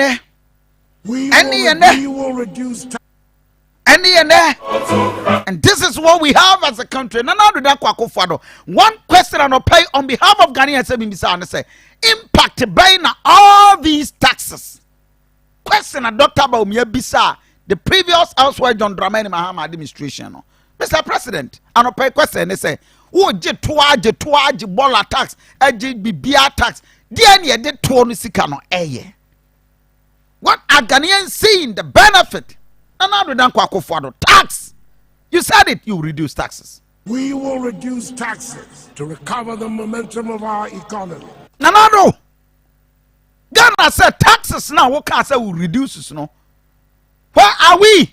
We will reduce taxes. Where are we, Nanado? We will reduce taxes. Stop and play again. Where are we, Nanado? We will reduce taxes to recover the momentum of our economy. Any president, wanu masem ena Ghana for jinaso. We will reduce taxes to promise Ghana for sebebi Ghana's economy is sinking. Now no your industry players but how say the businesses is collapsing because they see ECG and then ya too fuem. And now me no say Ghana ni bia wutie me wo kofua pampa kotofua ya too fuem on the first. And then ya start to fuem until every 15th bia almost now ya too fuem. That within the last this month the month of August ya too fuem 2 times. What is happening? And then fuel, the asset enra na 12.95 per liter. See and then I'm 13 cedis per liter. Yamo Nsem because we the gold for the and the buy Aduanaba sign. We are going back to the 23 NBM. We continue to take taxes. Ghana for bisa na nado dan kwa Akufo-Addo say. What are you doing with a tour? Dr. Baumia said, no. It was all money move from taxation to industrialization to production. MPP will shift the focus of economic policy away from taxation to production. So we are going to move away from taxation to production. From taxation to production. Now we are jet near my fans near to Mazia will buy a nano nipa body which and go to Mazi, my dear Danin Sama, samampom obi de ne car baako obi du port na sesi a wokoye clearance 26 taxes and ye de aba begu eso a duty apart from duty awodo 26 taxes take every clearance abe no port especially mo am import cars na hwe so 26 apart from port na nkasa ya ton under John Mahama Tama MPP mo so mo ba ya mo be renegotiation na mo maintain ye. Yes, because that thing you came to review it and renegotiated the terms. And then 26 taxes and our craniama ye dieguso. ECG ofa etoa ye light auto to that's why ye betel ni nyina auto 100 Ghana cedis a light ni amount be 40 cedis. Tetew ni nyina nije kun tokwa nu achi he ya jene eboye den Côte d'Ivoire na Ghana to nwene so chese yeni e ho ana hwe you sat back you watch it you saw it coming back to help this country and then any we will reduce taxes to cover the momentum of our economy. Mr. President, the Ghana for say ye misa na no pay ni say all the tax promises ahodo a wo kan ye when you were in opposition, when you were in government, bastardizing the administration elsewhere. Now, my say they are incompetent, they don't know what they are doing. What has happened? The person me boa ankran adwuma for na to bebre a ya je ye wo de ya no e ba betwem nyina ma hyase e twetwem baako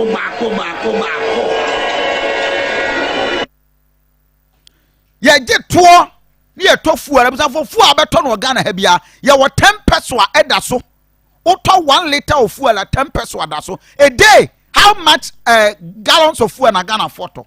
Ye we are near the sanitation minister near the $43 million at the aquatic gatem okroma into auto fuel bia ade bia a petroleum auto gas oko fele bi bia wo Ghana bia auto ye the 10 peso atoso. Say, yem fanya sanitation, yem fanya bola, yem tinema kromunte. Kwabrani, etua to no. Abusafo, enye to tua na ye Ghana for you. Enye to tua na ye Ghana for you. Ela, o mempen fone edi empuntitumba pa ese utua to. Wa said anything.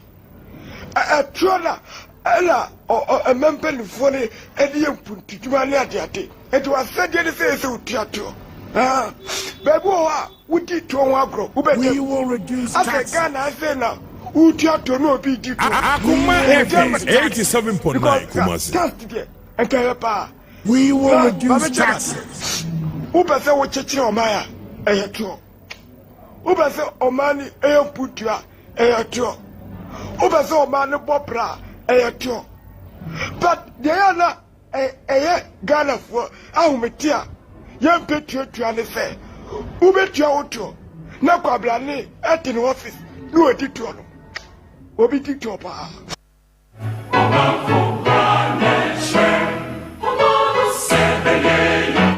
Mr. President, the Ghana for Persia Akoma FM 87.9 with all the promises on taxes.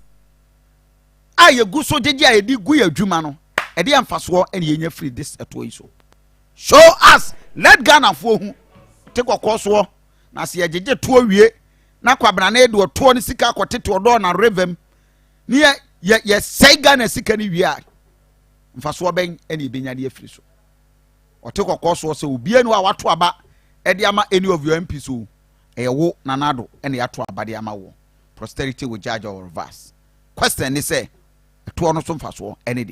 good morning. Ghana for to Abama and Adudan Kofi 87.9 2 million edima no wachiche bia ma obiara etika hunu se wo mu a wachiche ama obi ani ho a ye de 2 million no ka ho edime nana no wonim se me no free nipa eto dodo no aye nimbra me ni wo adam no ne free fa no 77 ansa na wo sa aba me bo ana me bo a nana e champon bo tata wo ba London nyame no nana nam ne kodwo nya ntachi nom ansa na wo sa ba ya moba begina biwa ansa esa abe ane oti he approach ba me lawyer no me no na ko ni nyina ani akwa abapim ne enu aso nkrofo be ka kire so won po asem enso wa anyi antum wo ka se da bi se dem sine na tie de ntesa me de kakra ne se me de futu panam de be ma wo ye ga na fo pa ni adwuma ye pa ni ayare ye pa ni nkoso enu a na ye hwehwe ye to aba no wie ya ye bobo se wa wen obi gina TV3 so wo ka kire nipa na wo se wo na TV companyimfo no Kodwa mahama okoka chense abane de kom ne abufuo na toye na asa akọ na ado so aka chense kom ne abufuo so no so ba no anye de kom ne abufuo be sa ato wo ho nim de wadre wo mpesika ye hwebio enti sese kun ho na ye adwuma no yi edin ko ana sese wo pe de be odin be komu sa ampase wo mampanyi bi ba ne efre na ado da wo ba be ye ga na yi Ohene Namisha, once again thank you very much Nsroma Creation for clothing me. And 87.9 Kumasi. Shout out I'm catching him. Kofi Asante, you are looking handsome. You look good. Kofi G2. G2. Nsroma Creation Yamisha. Clothing obe pam. Tadi bia oko outdoor and oko event bia na obe tone boas in CCO. Just tell him the event na onyu atade no amount. I mean this for the first time. It look good. One there my no. Good. Kofi Asante. And now why fair Kofi handsome guy, you know. Benjamin crying sick at the Messi and so when you met family show me pet to so me pet tax the young was in which and for the and for year fine and for my sepene sapo mine who to I found no when you mutant time who to and for year mine shout out to girls and mukra tax 8 where shall we do Matilda hip seem to delay and for no Sia Aduanaba Kofi Asante Ennin wodwumadi a ye friend no Ghana Akoma ene wonsom oni ne di hu chiame ewo Akoma 87.9 FM ewo Kumasi why ni Kofi Asante ne centuria I think say be in fie dungotwini na ma ye adwuma wo centuria adwumani bisanso ye chechireni na obolura radio kasafidie adwumani mu no edem paapoti na obetimi akase wetimi aya esom oboye pa I've been able to develop and nurture the program. I'm an abaye number 1. Then the money pabi no I always place my listeners first in whatever I do. Not dengo na was a man saint you. Tie me fi say, near wo opesa wo tie no. Near wo pesa wo ye yama wo mpotemu, ye yama wo magana, ye hold him penny for accountable. Can be for Ghana Akoma any wa kwentu fufra wa shasi. Ghana Akoma a program a pese ye bo my Ghana ho ban ye masede se ye be boane abo Ghana Akoma ho ban se ye do man ni di agro wo ye adwuma mpani na wo ye niema emfata abo man na ye best kire na ka be bia wo hye bia no ye yiwa pie ni apa ho ntoma no bi ye hu se o my Ghana ye mfa na ko bia wo wonsom o man mu nsem wan ye si fi duada wo si ni fiada amanyosem ene ye ni ankasa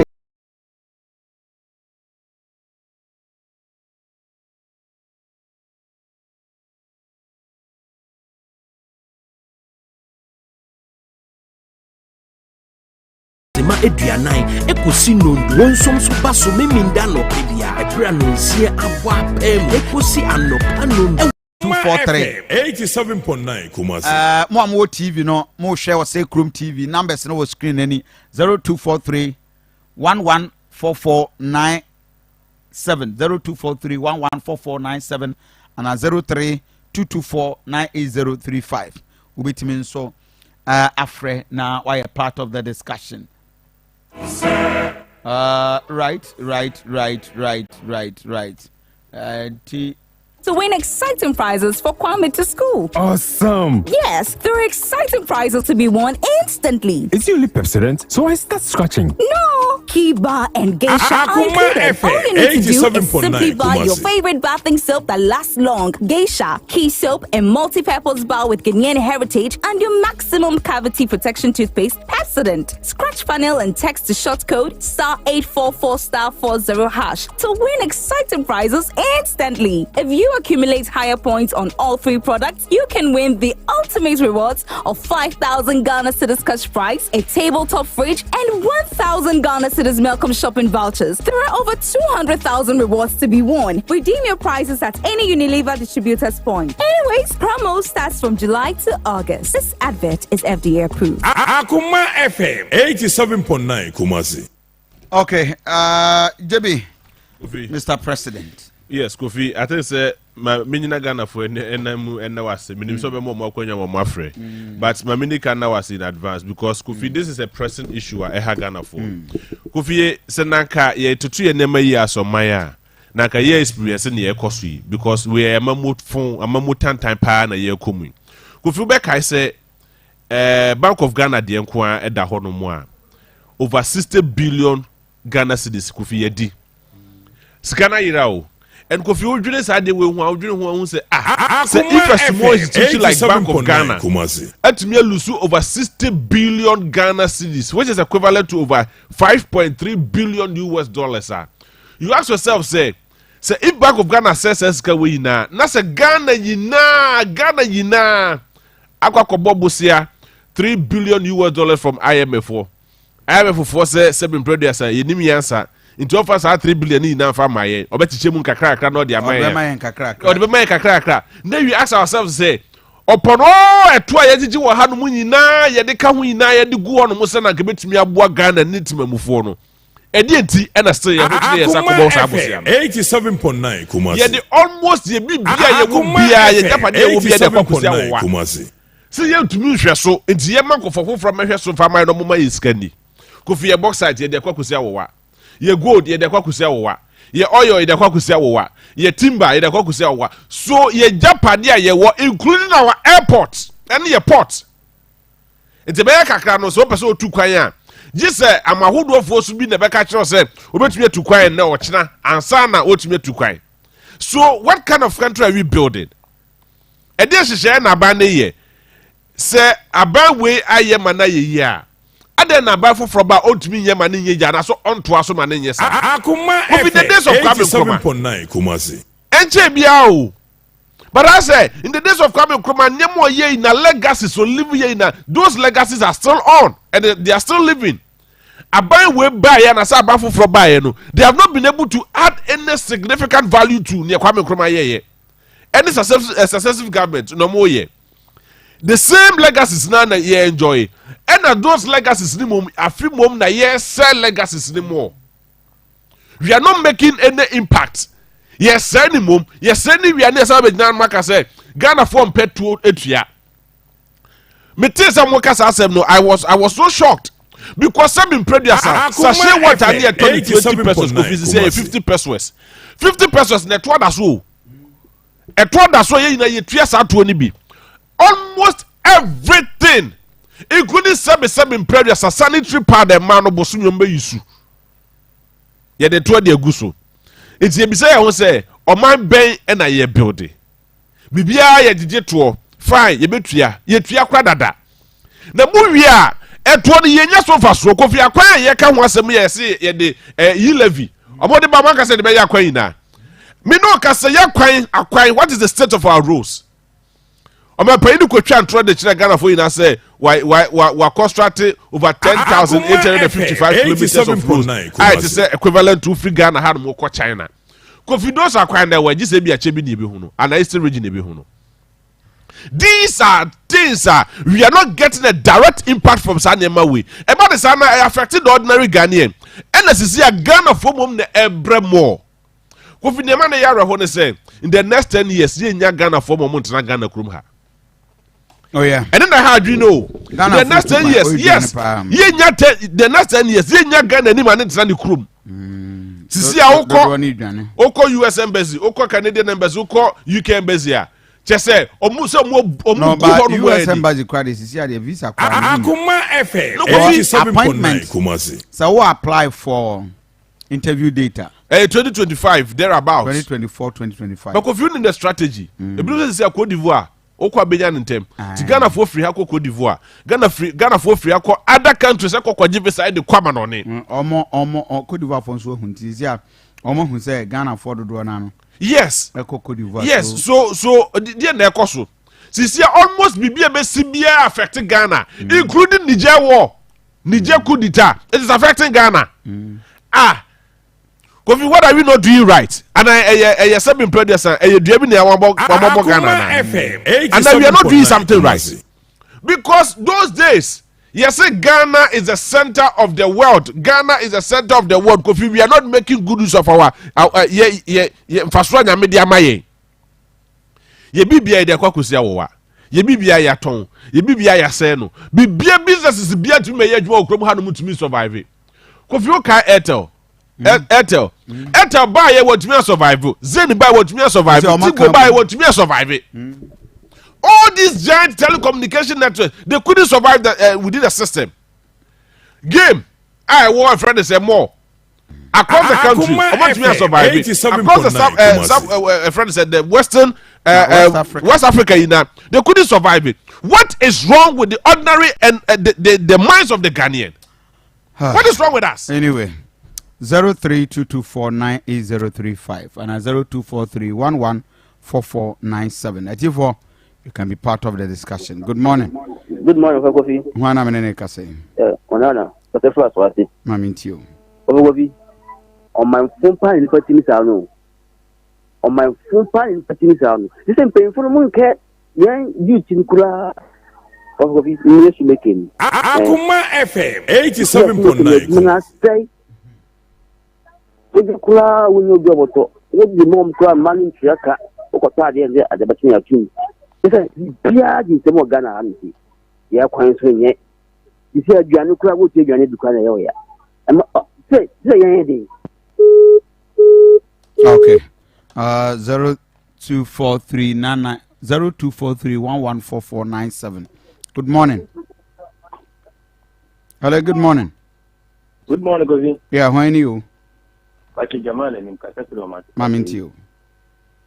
Kofi. Raja tambaya ni ya kana waye yire na mayen 5% mayen yana dia so ane de wo mutane ya wasan kake o muka te yi ya ana to mu yi no mai station na kilo station be no mu do mu saka ani bisa to mu start ya praja mu yi o mu kuro mu da hwana go sulo ni ho sir anu ntini ya hwe said the right thing will be done nti na beda na that tambe omo ka the omo kan say o metu omo nyina na ya hwe so o metu omo aka ho ewa he because sika omo jije mo omo ye you wo station wo you cake you yin ya koso sika a station for no jije mo and no na e message for no sika omo jije mo no mo ka che ye how mo ye mo omo juma ko traje for mo omo juma ko ntina omo tumi tia ta ska ni nti sa na tie de omo traje for na ta for no ye juma no mo san ko tie tie na omo jije mo tie me no nti ya otre ade ya ka o mai kwa me en kana me en yele a travel me en yele dia Kofi. Okay. Good morning. Good morning, sir. How are you? I'm Sakashini. Mamintio. Kofi anapai wakasa bibi the committee. Kofi anakai send up pencil. We are said Seneca. We are 24. You've been to the field. Then said politicians the twine Ghana Constitution the twine. Let's say we go to big from the media. Now no telephone can. Now so called politicians now will say Ghana. Now no mind because omo a mind share almost and find politicians for that. Let's say no so for the media the same. So no good and we for being able to watch you. Omo politicians for go politicians na nana. Bien va na in exchange in 24 so you could find so you but in 24 the same often I'm two especially Kumasi or the kasi with so what did the dia na she ku na me siro ana pa me siro okay good morning Kofi one Minia, how are you? Kofi, Yankuba Sunji Gao. On council. Ovina, a wonderful Dr. Sewadonko. Yes. Also, Tiafa, Tafu Pancrono. Catch and send me generation. MP for cry over no obo adwuma fa ena Freddy Kojon kasa so otiao maulu bawia de on the yankana se vita mamu bawia na Kofi me pacho me ti se interview na wo ye ke me panyin ne transport officer ba ko no na o ka bibi se Kojobo su time o wa no mu lodu kwa ho no o ye ma ni fi ho yeah Kofi eji take me wo gidi. Oh, I mean, it was effective. I mean, not cra then empro say. They were able to do something. Yes. Na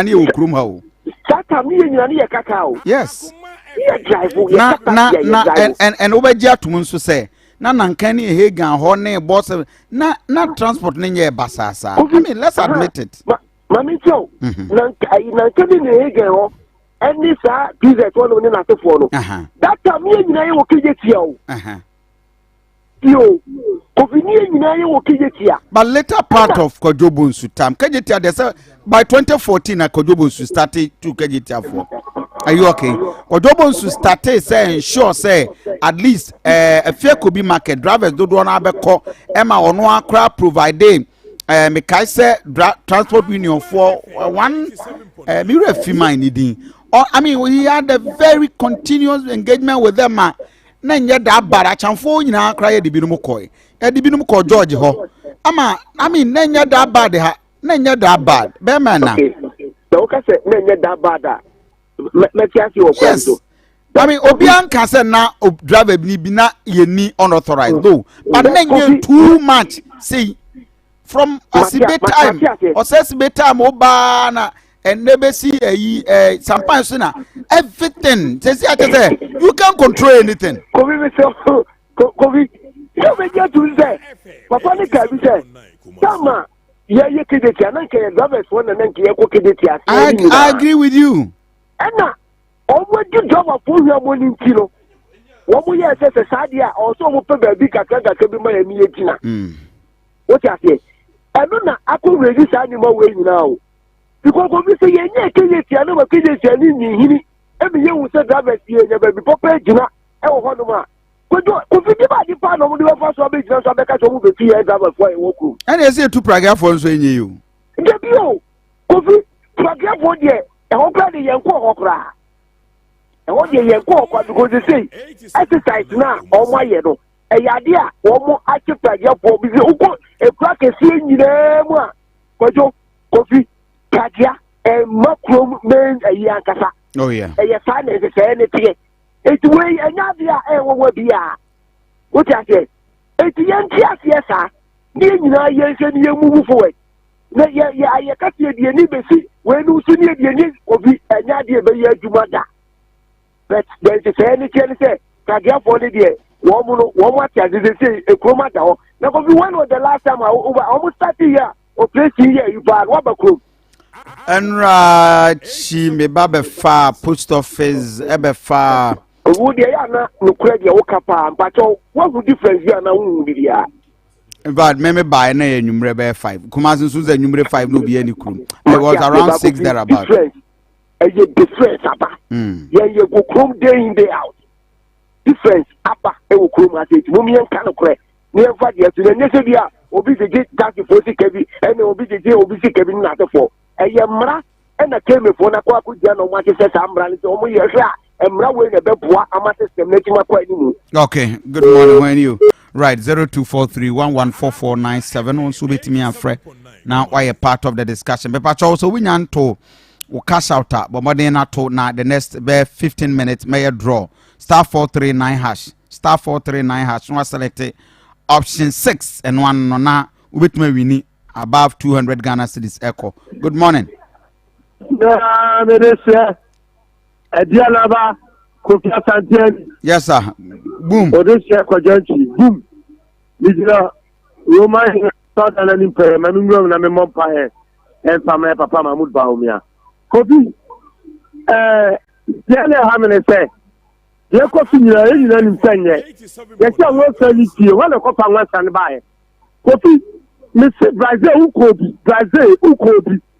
Kajetia, I want the name Paki a car. Ah, we are away. The question go yet. We could Jason. ɛna maa for starting sɛ ɔmo party car rough eti wɔn na kɔpa saa wɔn san ne ba yɛ ne central market na ɛda hɔ na ɛnsi dasi o ne ni hɔ Kofi ɛnam sɛ ɔkɔ Brazil ni bi ni ti no ɛnsɛm bi wɔ ha wotiri nka. Krache deɛ ɛsɛ mi kɛ bi amaka Brazil am kɔɛ deɛ ne mi ayɛ Brazil a mi kɔɛ no obi maa mi shop ana obi maa mi dan Brazil ɛnyɛ deɛ na den nɔkura bɛ na apɛ sɛ ɔte nɔkura na ɛsɛ woteɛ ne sɛ ne fam ne nyinaa yɛ lɔri terminal ɔsɛ si beba yɛ na obesi shop ɛwɔ fam eti die biem. Yes. No. Wouldn't mean starting to Central Market. Wouldn't mean starting Central Market. Nobody ready for na kwahin. Mr. Race course now, race course. Race course. Race course. You're in assassin. One can say fancy. Playground and the playground and then Kofi. Na playground na yo se tia. Ade no form ni nyina market. O say se be buy no de shop e be kan. Enti na kura na person tie na no anu tie. Market no. O kan. Central market na gasa no e da ho ye den. Nye na no ma start yesi. Ye na nye na yesi aji we. No. Eti se di se ko ha na se. Ora, anu person ya. Yes, good morning. Right. Good morning. Yeah, good morning, Kofi. Why na me na ka say? Your friend the Kasa please me friend. Ma minti Me dey bo so me friend wan se me to dey me na ho bonka. If you say me na money tua na kana mo nka bi mai. Ana tu me pese me bisa aban ne se. Enti gold sika anso. A bauxite, manganese, meeting by sika anso. Afi the bet sika. Ano de be Ghana. Bet. Any woman ko fon ko taxi dia ba na Ghana for ya no mo nsa papa.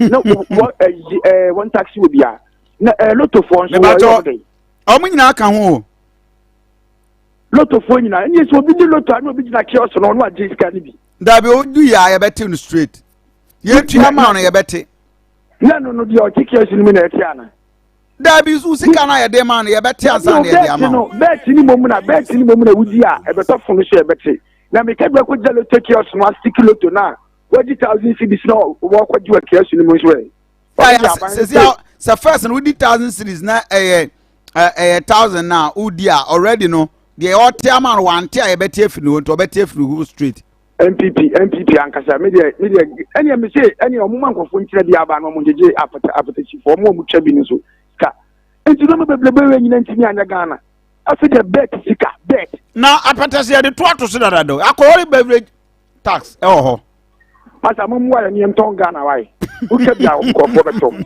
and I said, we are by election. What's going on? Good morning. Good morning. One minute, I say. Good evening, Jankuba. Namin to you. I'm in touch with your mother, Dr. Adam Kota. Mitiacha, or the Nuko, the doctor, Alaji Mahmoud Bomia. And I'm going to ask him who is more years, Metiano.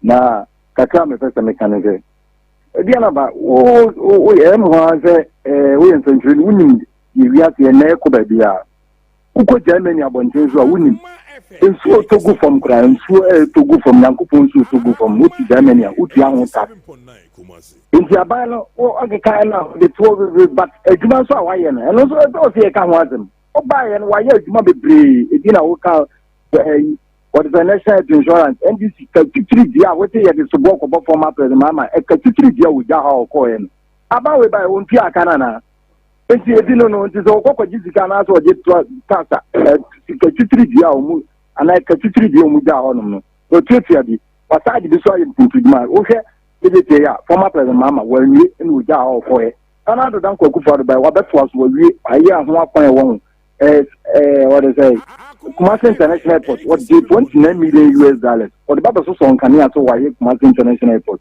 you buy 123 for Makuta Mong say yes if you might cost what a cat on the Central Market Airport who hear a Kwahura Yampatam Patema Kwayana say a bent pin why you might send another Danko Kufado by any of the and to use to make cassette in another buy a dear papa when I hate 1 city what campaign sell 1 city and if you be about 10 about 10 If you get back in here on once, yeah, and another by a quarter, me back up.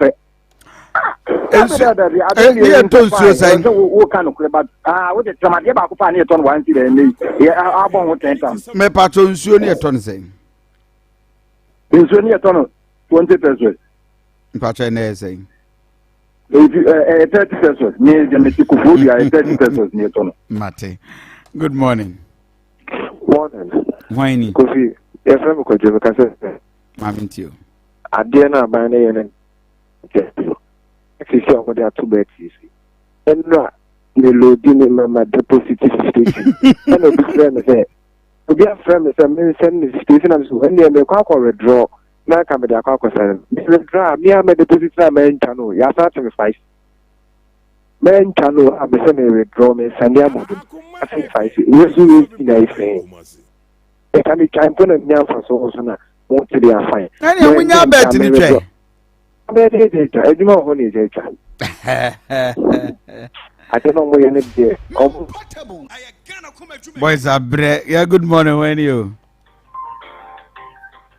right 0243114497 and 0322498035. Good morning. Azari be maminti you.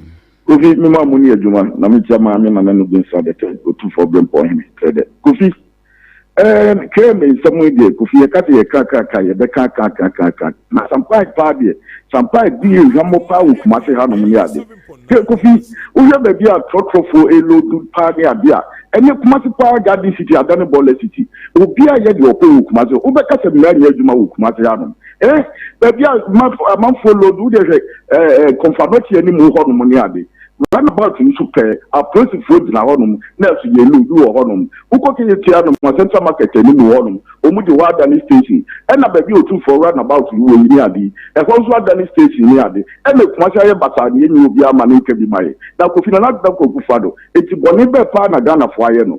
Taxes are who do and not Fado, the battery as you. Kofi, Munian can be a Munamon, Namun can be my Lekufado, or Kum Ghana Fodo. It's a Bonia Yali, a Koto Obama, by your president. The taxes are who what is John Gamani Mahamane NBC abaning your papa, only the taxes are who do Ghana for so. A Kufado by your president. Taxes are who do would be a good Ghana for so. Taxes Yaji who be here. Bonnie Bear Fanny Kufi, Yaya Kufado, in 2024. So I'm full with you. Ghana for factory. Good morning, when you. Good morning, Kofi. One I'm going to say, Namiadum. And now also champion because I feel a popasi. And I need you, mammy. It's all more I can say. I almost telling you into Ghana for an answer to the baby. Now, someone walk on the fish are buying and not champagne, but for about Nami Titani. Then I will see the nearest and idea. And yet, we are still what you got for. Whom you can car. None of Coca, you say, Miamba, Kumasi, the Kenny Pad Domoa, a good horn mopa yesiano. The Nana Alambai, it is a sweep and the Una, the day we actually. Thank you, Papa. She said, you see the whole world, the cry, it's not my pay, the Africa has a crano. The whole world, I better see you know. Mandazi, then you decay, box side, you did say, you say, and you decay, can own a box side. Yet, the whole world is possible, therefore. You won't pass 1 year. I acquired 3 billion, but I'm not for back, and then if I can crave it, I think I could just 60 billion. I can't walk on one, a month for better than you.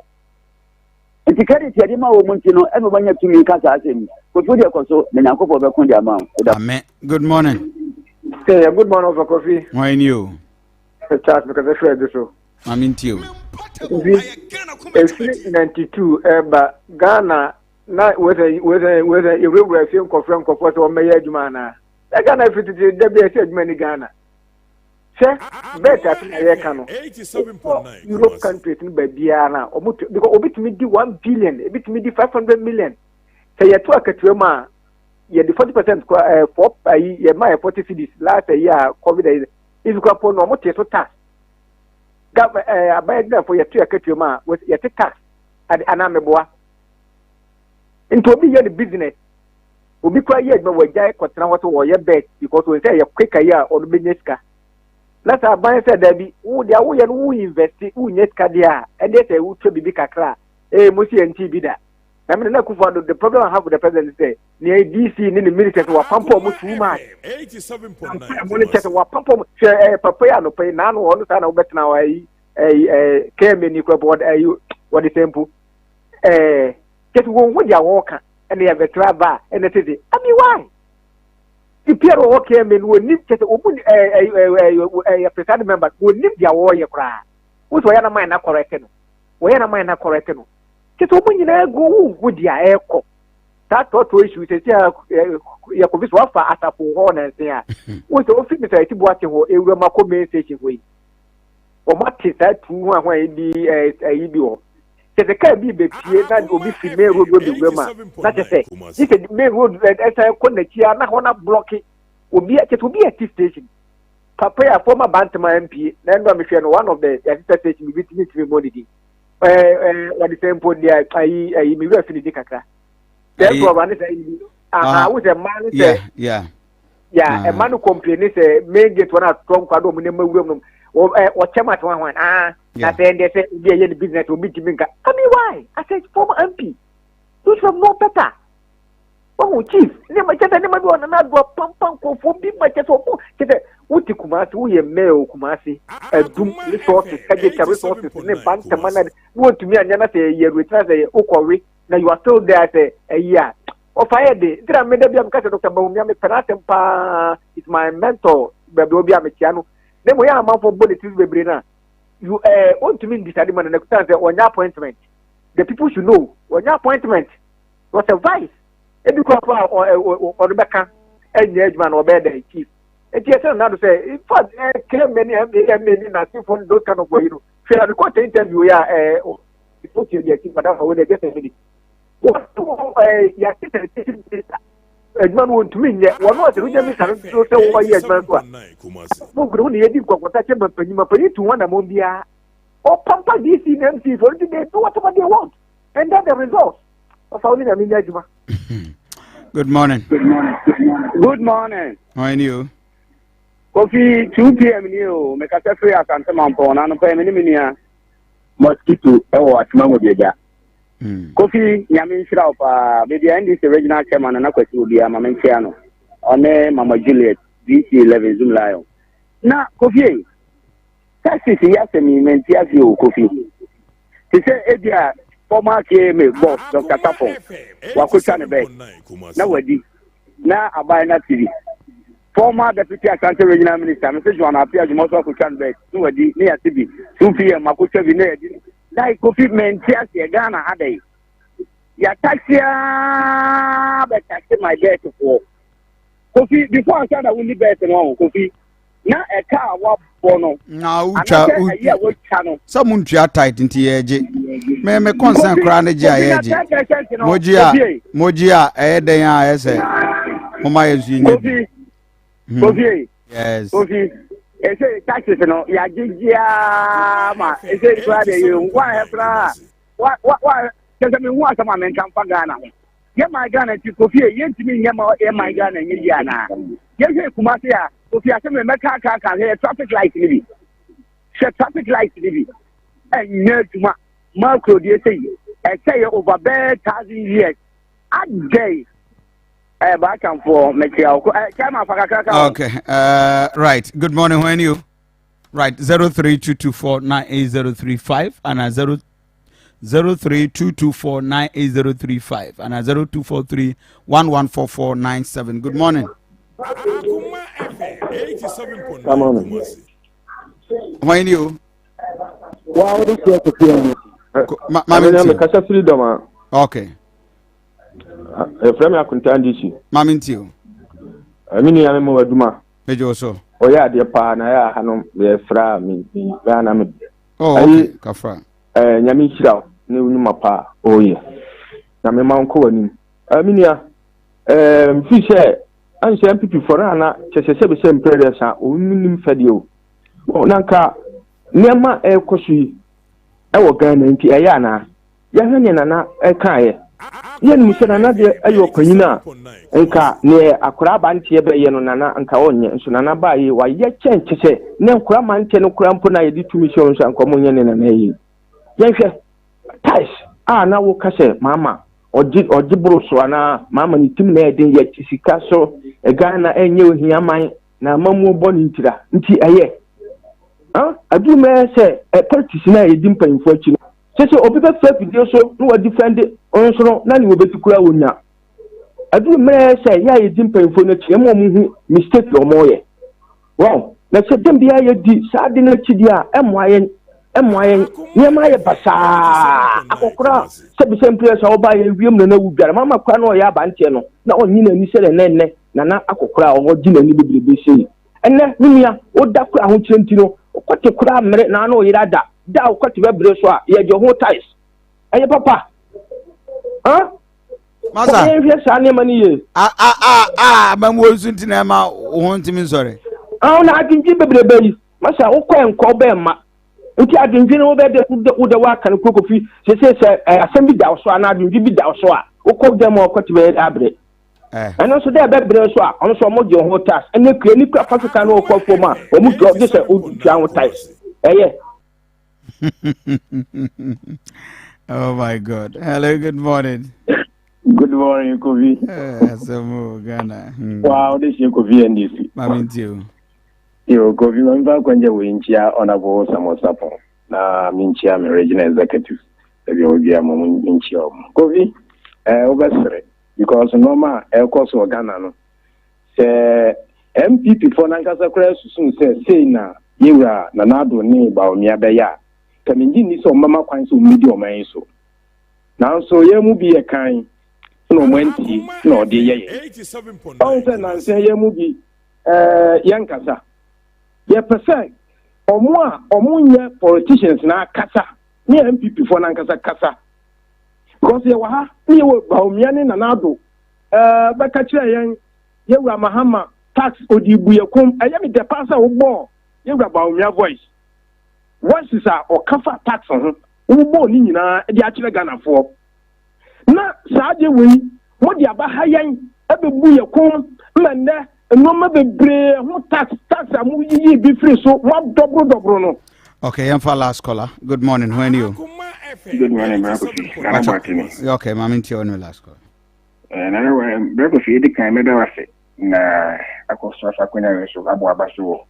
Yakobu so far so good make us and I'm also na asumjiaba menka say na police for so so akro no de emuajo that go fi praga sema omoken me started omokan me free di catch me say me kuta ma ko 25 I see catch nkwala ne say praga no baby amako bia enkukuru even question here yakọ ebe kuma enkukuru enkukuru ma yencho that go fi ye pese be kan kwa chere praga we ba na otem so ati sikọ ba na convoy do influence na praga di etri ade sabi penimoni mu ne kwa sa na o de ne fa kwan tuntum mani mekuru since na me je sign week na me this is 6 million free it akwala bia ho mateso week bre me 3 million me pese obe kona police akwacha be fa fun afre me ko me se da ko na me galam se na me de to machines enti fa enyi ni enus me nya ese na ya ise ni hey na kaka sabi to so ba to be tia tesi ko me edi convoy eta enye possible praga ye that is where idea be boy no me enyi ntu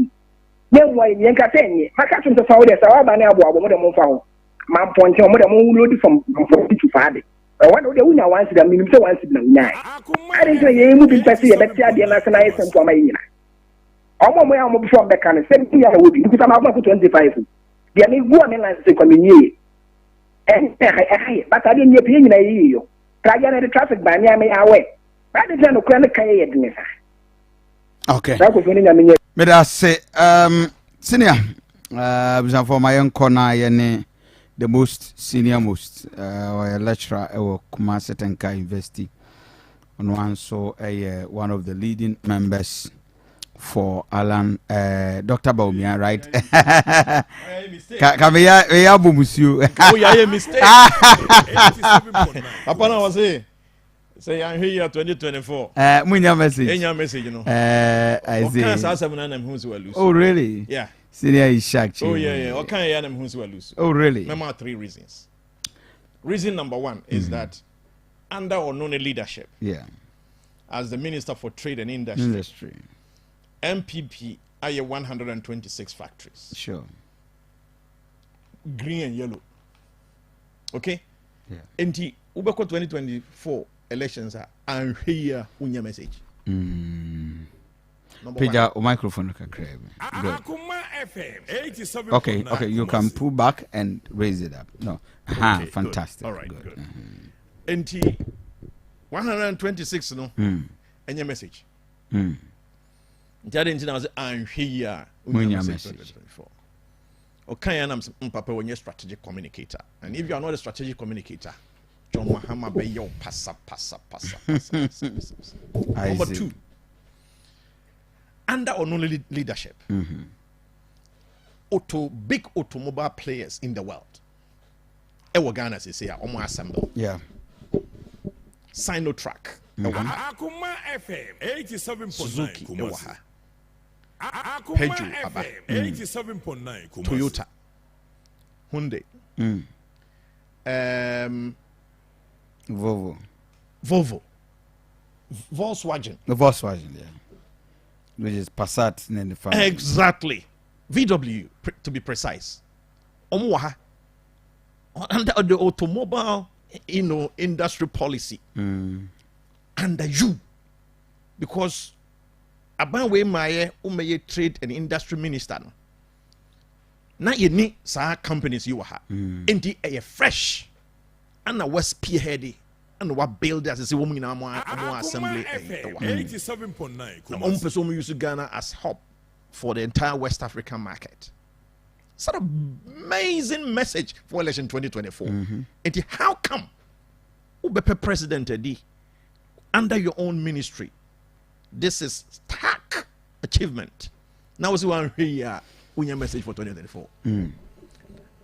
Third point. Under him, Ghana I achieve 5 continuous years trade surplus. Okay. Trade surplus. Before that, it had been a negative trade surplus for about a decade. Nessa a trade minister, trade and industry minister. Now, West Day, of friend saying, trade surplus positive for 5 continuous years. We say and year 2024 MPP for your message. Orlando Yanam Papa way. He's not fit for this. I've given you 3 reasons. But he came to shake Kumasi. It's also coming from Onuan Kasanzo ne sector. But he came to shake Kumasi. Obe shake Kumasi. Share. Ewa NGBA. The doctor is coming. Doctor is coming. He's coming here today. Big one Orlando. For campaign. Yeah. This one specifically on special delegates. And you say Alan Ababe Yema Muyoma. So when one mat for big delegates, no. Alan Daddy obey and I say I can't hear this was Ababe be prepared. Try to die who I say. Mahmoud ba me minimum Asante region maybe 85%. Minimum. Yeah. Try to buy who. I see. Wa ma have you man I day. Any day. So will it be going to all the other regions? A free Samray Ecosi. You got 26. Yeah, 26. And 6. And just away we be a one day. Maybe over to one day maybe 2 or 3 regions. Just to meet special delegates. And your first will be invited to some rank crying. And your fair. And your fair cry. Mamma. No shaking. Interesting. I see. The birthday, boy, belated birthday, Zuba. Maybe I will call there. And when was your birthday? I didn't feel saying no. Ghana boy is really few. A man is a memory. I don't know, but interesting. Zuba to way, Mammy would hear me, Miss Rowa or Fanchame. Zuba to 87.9 I say Nick Canadiana. I mean, can't say walk. Also, bet me. Mr. W 18 year for whom crown.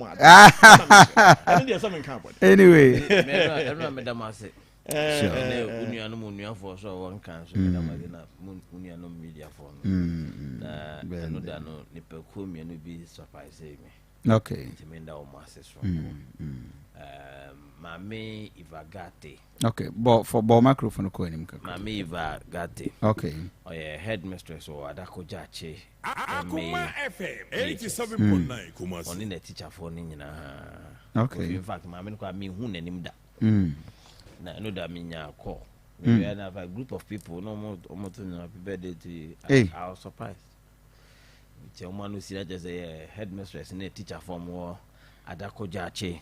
Okay. MAGHS. Are we a board member or min call minimum now my payment number. HS for board. Oh, okay. SHS for the but they are SME. School management. No manage a teacher for any headmistress no celebrate him, you know. And then bomb. So what's the relation you have with them? Akoma FM 87.9 Kumasi. Oh, okay. And almost Intimate almost.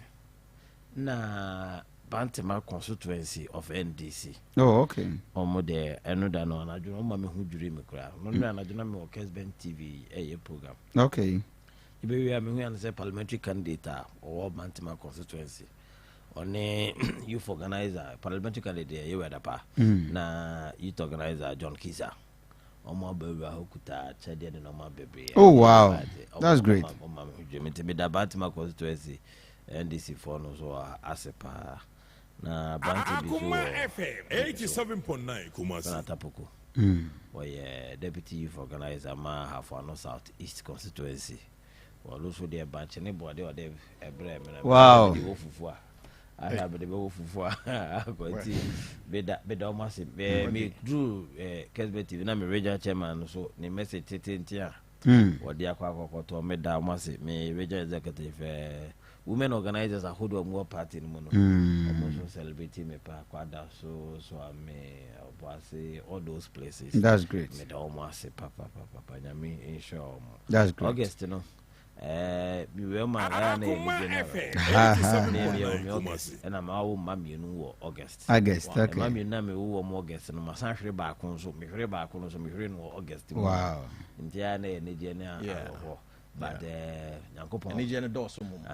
I'll buy a home by 365 days, Minko Hospital. Minko Hospital. God has been faithful. Yes, Onyame, Midanasi. Maybe I would dear Babedu. I uncle for Minianum, Francis Dodovi, me of us, our Doctor Samasapon, Mammy, Betty Modi Drizu. Not Doctor Abba. Doctor Sapon Abba. I know that frame me. Waba. Send me message, man, Bisan Waba now. Oh, okay. Meaning so he was out of the country. Akoma FM 87.9 Kumasi. Or Bompire, so the mammy, Betty Mood, so fair me, Bompire, man. Made a woman as a name, a member, and name of Busha. Of course. God has been faithful. Madam Masi, Akoma FM, Madam Masi, Monumunianum, FM for media for Madam Masi, Unyamisham. Good. Na anope yedin komo kakra. I am my bought 3 things so from anopa how Ghana the least coughing from any neighboring country na yaya affected. Ghana is becoming so affected by Niger as it's supposed to kitwe from JNN. I said no maboni per two. Ghana for yes, omamudi JNN, but omashi JNN cast three Boko Haram for yeah, ewo wakina by border no eso enti Ghana for 2 and yashikas bear 3. 8 of the cars has been attacked. That is the PRO for Union Sales or Kumasi and Ethiopia. And Meno Casas here we have Jena Ashotia. The Romoton 700 is going for 5,500. They say Nam so from next week Ebeko. Yes, Nam everything in our Babeko through. Especially in then from Ennin, I'm discussing KMA and the leadership of Sampine, how bad things are going and how, deteriorating the system it continues to be. Then I addressed the president on taxes and its corresponding development. I just been sent a video. Maybe Mr. President I will be sending a video from. Akoja the video. Say Kofi Ghana wo ka say ye wo bibia na nso yesu. bamboo and the China for before apart from the toothpick near the community 18 motorway or Accra. Debbie me watching. Panel factory be a China for Nisi war. They are the own baby. So virtually as a minor, we are losing everything. Oh, call Boasia. So this is a table one more Facebook page, you know. Senior Ishak, now watch this. On your left. Now this is normal bamboo yao. And now almost processed the air. Some mats, ne. Just say. The amount of day no China. But on the Trump approved a bamboo, pampruya, any, and more processed. Nice. Now, a way to weapon is a toothpick, the almost in. We almost the different than cry. Yes, I mean, we almost the mat. Yes. I know most of these tables out there, but the way they are developing this thing on more sure say Chrome TV, more share. Now look at how they are processing or more idea. I mean, just watch it. We're bamboo, we're machines. We intend to confirm. Now look at how they are, advancing it. Bamboo in a gua ye twagana ye nua omo de romo sedam podua ba gana ye nua nyame adom ye obebre. This is what they are having. So enra me follow up on enra me follow up on Jacobu story abrantia na issue by now udu anwan kwanta zuba usane anwan kwanta baby boys ne ye chamfan machine akese na China for wura nim ho no warehouse bi a China for mountain wo ho no Eva anwan kwanta station wo bi a ho tutuo no utisi wa say on your left rub da ho okay behind police station na chia na oh no you went to Oboase Kumasi to Oboase right anwan kwanta the narrow filling station na chia no Debi unu baby udo anwan kwanta station wa utwe mu a wo tie kutu Oboase before say omo cho baby won che mu rabi da baby omo ye chamfan kwana no wa ani okọ ha che omafa look at what they enti ayo and Saturday no munya amount no ma feli awie but enra no ma raise Debbie wo ma raise factory big factory because me so me feel because me be in so text because me say as a pipe blue be afa ho baby sa anyway ovi unim nsam na wo kan nyina Akoma FM 87.9 Sampai wasa no kwese mo wo mu no obi bia no ka so sese be mo number no just a companion. I just a companion. We have to apologize. So ka say dey Sampai no sese be never be yem to ho pa dia ene na sese be ya so abofo wasan papa madam funo na e mo wasa wasan sa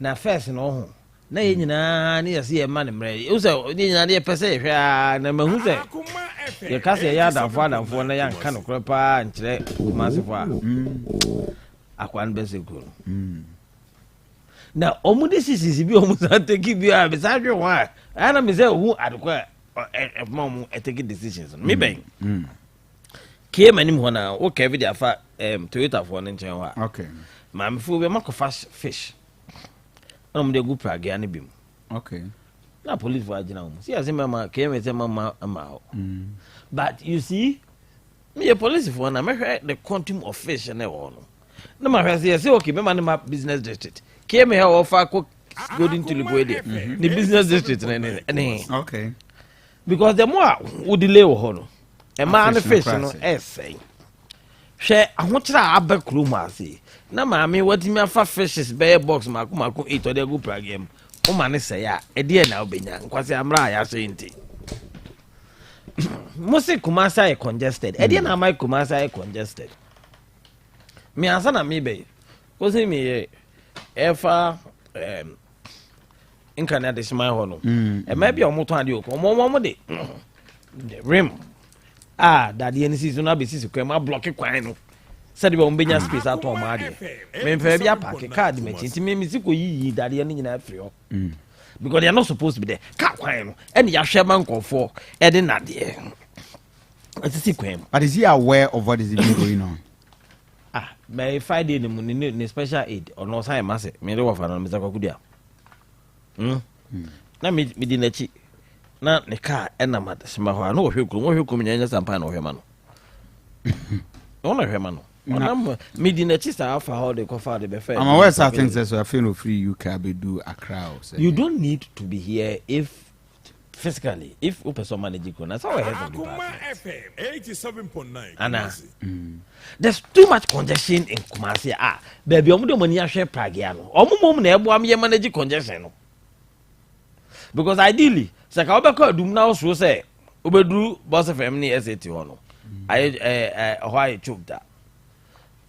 O park car no e bia say onko SAT side o park wa stand baby a. No afa car akọ. Uwia no fa Prague bi. Na o de aba no ma na o de aba be go kem na okọ. Person baba edum abetuchuki o Boss FM side ho na wakwa gina DV Towers obedu then ka wafa Prague we are for no madeko. Now the congestion is there omo ye dey manage congestion no ye yi omumu na fiko enti say kokokuma ho kire omo just was that no weapon say udi na nkani and Hagan anim ho a trotro ayeko oda ho dede so a asago apa any all those areas no ho no mugina kwan finfin enabni bia bay ka kwan finfin. Now in that area there are two banks. Okay. Almost security congestion and undermining in this age and time yet daylight will be anywhere that there is a bank. We must make sure that there's clear visibility so the Paponi need be by those who are in charge of security they can easily see and identify them. But when you create congestion for them, and there are two banks. Prudential. Zenith. Yeah. And First National Bank. Yeah. And there are three. I think it is Cow or something. So access. So one of those banks. And ijina ka kwem ne. Udu ezi karam hwana dumon bebe do ni mo say fe o Chadikoff. Nka ne GNTC won. Hono so Tony Spide ene Whitechapel nka ne Whitechapel Tony Spide hono. Wo sane wa trotro for bi so mo ko hin so mo ko da ban so mo ko. Omo so afa sa triangle bi na wo ho no omu gina mu saa miwa ya paid parking e wo street no so e koka ba bi a Mrs. Anoche Plaza no wodo it one side of the road has been blocked it is another side so bi so be trotro e wo ho. What are we doing? Ubudu Boss FM anim ho dia e choko now ufri SDM karam so e kwakofa poku transport on dia kopie Boss FM okopie wudi ho no there's another bank Ajabadain and a Republic Bank. Republic Bank Ajabadain. Now, the trot on the taxi as a lies our homes I choke, so we undermining the security of the Republic Bank too. And Ajaqua go Jinaho. Santasi taxi station. Oh, car quem, and can baby and for the cambio, echo them light on. Almost see car quem. Yes, would thou. It will my Anna, Osans and therefore as quite. Also the also mama do dan wo copy hello FM no and also car kwem in the middle of the road at the station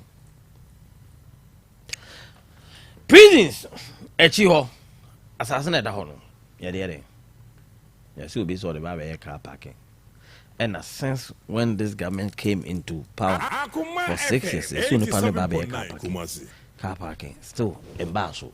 Why can't we immediately convert that area into a lorry terminal? That's half one in a year for Mongo. At least it's within the CBD. Oh, yeah. Me say, Kofi, Fato now. And this will come into power. The Central Business District, any panel, Yem Pamum Freedom. Yem Pamum. Yen Yomun Freedom. Yen fa soja for me kan ho soja mma bio soja mma police mba ye ne wo mo a on be wadum ye be say you mo afikwam. There are too many spaces. Akoma FM we have identified areas. On be wo edum ho na o ye mpamo mu ye mfa so jaba kokora amaka ho. Ye kire mo say mo nko ha, they would see will tell them what is there. They will see the need. So I say makuru beda ho. Ye enkane geological survey dying opposite military museum yebu. Yes, here the bear car park. Yeah, John, we have too many spaces. Say, Yabema, I don't know. I go. I'm sure there's been yet. Moses and I, the Mudi Bayini. Akoma FM. Now, who do hollow? A crying if you hello, Fifi, I'm going to support there. And free railway police station bar. Omo motor gas cooker. And this other man, or my free shoulder now, or think a producer and so no. No, my dear Google Gata, no sooner, or no money in our back streets anymore.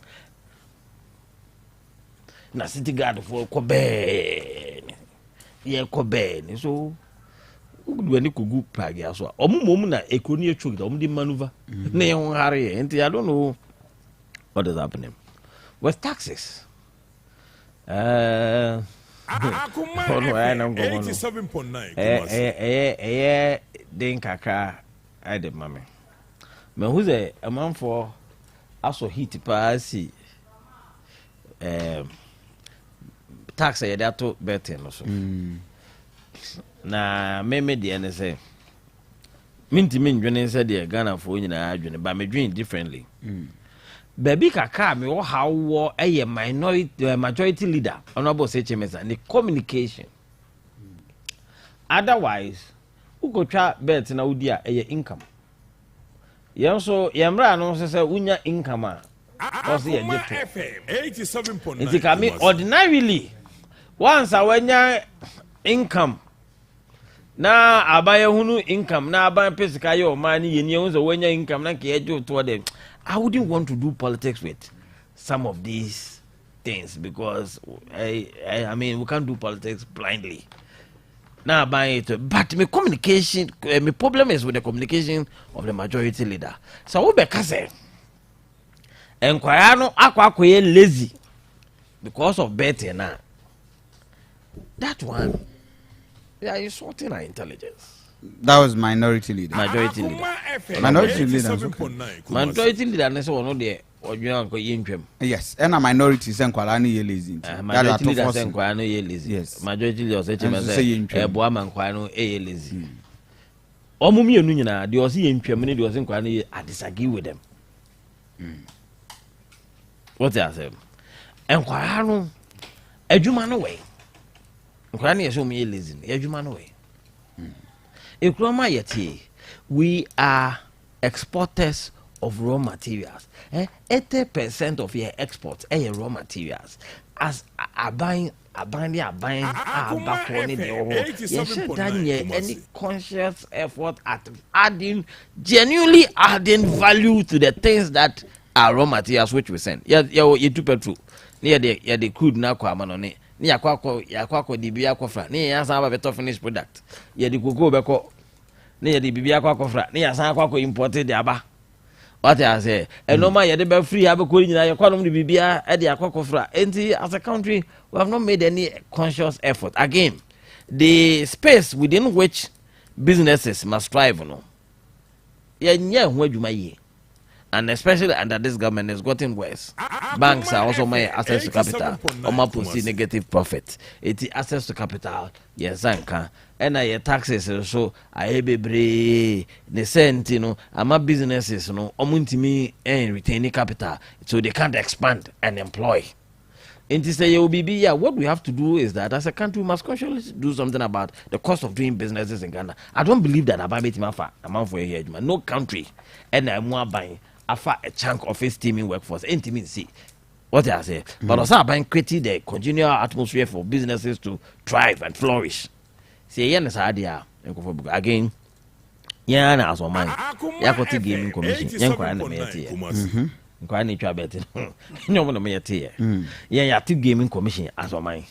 ahyehyɛ mmara de ato nti ne yɛte gaming commission yɛse nkwa no mfa nyɛ den yɛte gaming commission de games na bɛba what I say betting no so you're part of the games aban ba ne appoint go for no gaming commission so we can say that nkwa no lazy when ye ne amakwan ma sa adwuma no de aba ya amakwan ma na ma nkwa no mu ngotwa bet ya amakwan ma na ba ne de bet no betwa but for me ukotwa bet na udidi a aban je kakra you must also tell because when your income amai mra kwa mu no se unya chede a eso utua so kutua ho tax nti se we de nya chede adwuma na waye wodu sika Saturday no mu nante mi no we ba ko 1002 ba ko ya really 2000 na me se me 5 cedis kwa we be me pa we twa bet nkwa 2000 me de me sika de be we twa bet nkwa 2000 na bisa mza do so PSG ana munya PSG for abo anko bo mo omzo mpe wango pe PSG abobo 90 minutes omaji me na mka che na ball a wo mobi uko gina chire akotwa bet what I say me ntwa but mbanyi ma hwa memra na ba na nkwaya ni twa dia we cannot condemn them. The question is, do we have a corresponding development with the taxes? That's a different discussion. But for me, medium the tax on betting, if I say out condemn it, I won't do that. Okay. Very no, especially with the condition okay. You see, there's something we as politicians we must be careful with. And because we are in opposition, we must condemn and criticize. No. It gets to a point to build a country. To build a country. And if Abai to Anamombi, but if there are some things genuinely conform with law, now we should not say that because we are in opposition. We must oppose everything that government says. I won't do that. Thank you. Senior Sharp. Oh. Aduanaba since the ing na kra nya Aduanaba Aduanaba busia Aduanaba busia ba ko pe dedi kan na menim seminia in the birthday nra oh okay and now nra ne na de 24 hours my na menyina okay am mithinkwa na Professor Demeza CEO kwa for no so kan Akoma FM 87.9 Kumasi menini nhia mu yin so menini nhia mu bebre apart from mo network different networks menini nhia ye share networks edi nkomo ache bebre I like meeting him because edru maybe o kanokre kanokre change on Muhammad edumre bia o ka o ka you know cry say me yim edumre bi ni free ho o ka no cry change on Muhammad I think na me pesa me dress no man ye fe na era John Dramani Muhammad wa feel bad so but o ka no cry change Akoma FM 87.9 Kumasi intellectually he's very powerful so and he's a very discerning person as well. So in the term bia me ko network bia me ne kwa share bia. I'm very very okay. I'm very very okay. Adwuma wa ya ma era lunch Martin so nka omo fan consultant bia nka bebo omo kakra. Oh really? Omo fan consultant nka obetimi atretron kakra. I see. I want fan consultant into no am say zia de ye be zia na esi no. Nti me mani trinkwa mana woda Akoma FM 87.9 Kumasi I'm sure see every baby Orlando yen yeah menene ya adwene se eba etwogige ho pa dia Aduanaba Ghana yare okay me pese ye tie ho asesa na yeti ahonse sa akra na afi aban introduce tax bia ebe me yetimi ato ebo ase na sabi producer atase ne banyansafo mu kakra me wo Akoma FM 87.9 Kumasi ne wo ne watiefo ne wahwefo nche omo a yedu ye ho toto omo advanced industrial nations eto a wo mogigye susudua e friend tax to GDP no omogigye between 34 to 40% tax to GDP 34 to 40. Now we have footballers I can see. So what is say omo akwabrichi na omo anya sembia na yeto ho. What try say what do omo to asem. Ebedi agora. Omo so omo be say image. To onya dia omo didi agro kra. Enti enye nwanwa. Okay? Then say yehwe lower middle income countries Ghana ka ho. Ese sanki yentimi anye gyeto kra na 25% tax to GDP. Okay. Yeba ECOWAS your recommended average 20%. Yenya kra na 20%. West Africa 87.9 Kumasi. Your average 18%. 18% tax to GDP. Africa, your average is 17%. Latin American countries, it's me the who compare money 32%. Sorry, 23%. Africa, Tunisia, 30%. South Africa, 27%. Oh my Ghana, you struggle around 13%. Akoma FM 87.9 Kumasi. Are you talking about collection and asset taxes imposition? Because there's a difference between tax collection and taxes are imposing. Because you may have more taxes, but you may not be able to collect it. And you may not have people paying more. Like you may not be able to spread your tax net. See, I don't know was why taxes. Okay. Nti what tax laws why said ye usi faso a wojeje no ekwan a faso a wojeje no sen na unya. Akoma FM 87.9 Kumasi. Nasa when I'm 13%. We are below Africa average of 17%. Yeah. We are below ECOWAS average of 18%. We are below ECOWAS recommended average, of 20%. We are below lower middle income average of 25%. We are below South African 27%. We are below La Côte d'Ivoire 20%. And that is the context. As I see this anchor way.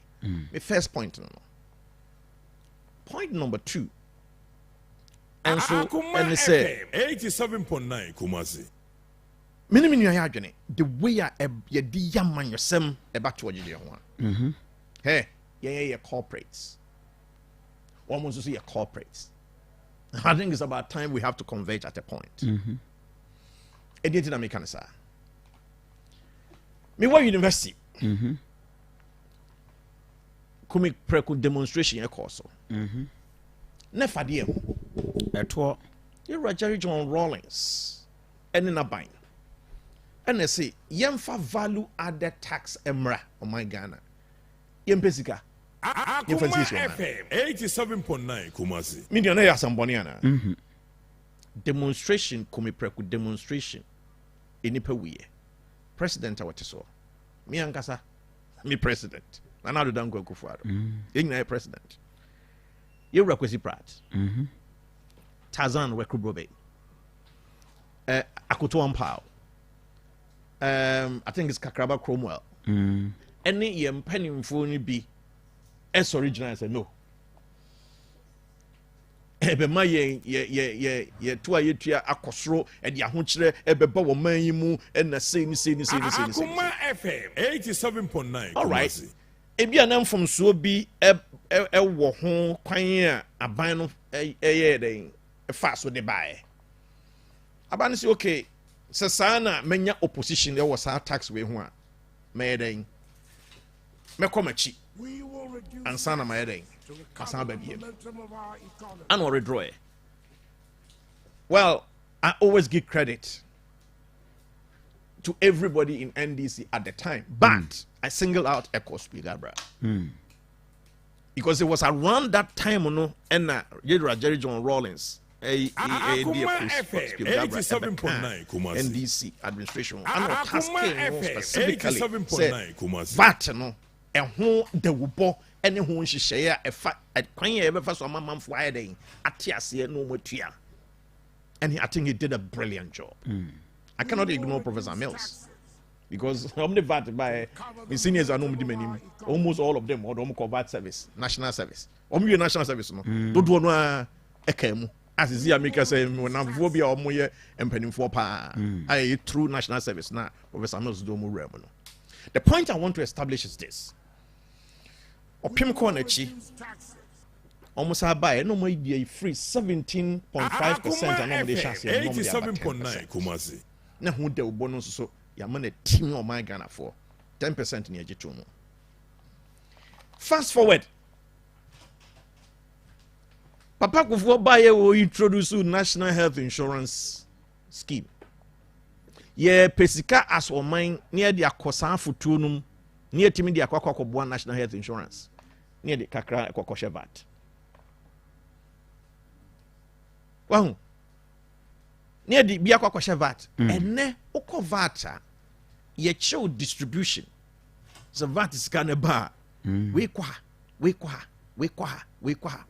Akoma FM 87.9 Kumasi. Now, fast forward. E-levy.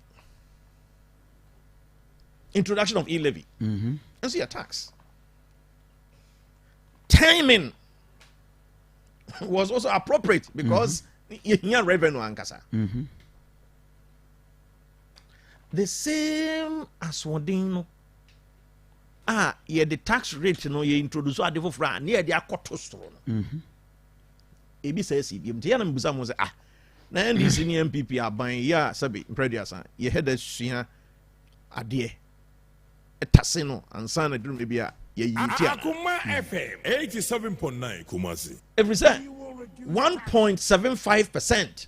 Even me as an MPP, it was outrageous. To recover the momentum of our economy. What is here? Look, Minia, so document we a 27-page. We could deliver a on e-levy. Pusiga College of Education. Okay.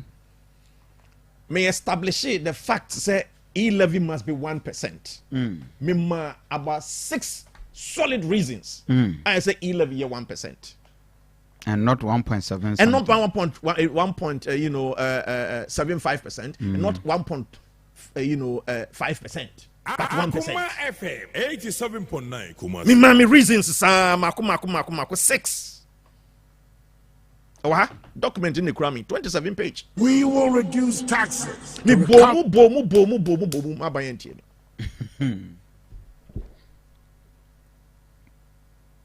Finally, 1%. And the MPP communicators, media houses, certain media stalwarts like Momo Nomo Sananka my engage you. Because I'm the buyer and coming out of the first. Everybody was calling. Exactly 1% in him. And I'm saying yes.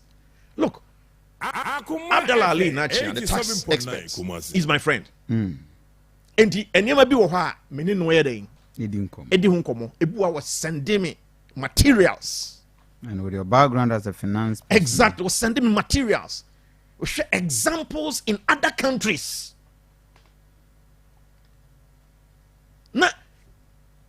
Na minu ya kwa tia sei amana da honi na mubu sabi impredias amani infry na me susu me hwe ha na me den mai den me na ekosi amane minu ya wa check about 1% no number of Momo transactions is now hitting the ceiling.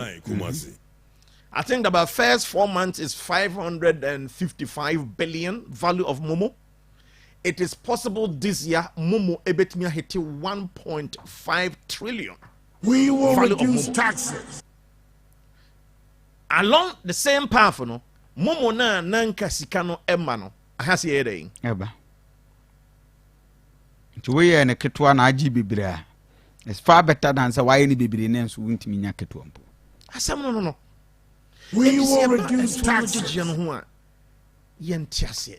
say enyo obi na bebe chichire ye man Akoma FM the moment ye ho enso ye ho akwan kro no ye no na ma bosia abo no eden ebemu na ye no wo de ho kokko hyemu a titru the frama no neba na exchange rate no ewe ewo effect ewo exchange rate so upe wo mpe e de ntra wo kwa kasa dollars a wo hia ansa na wo de akwa kokotua wo bosia ho nse wo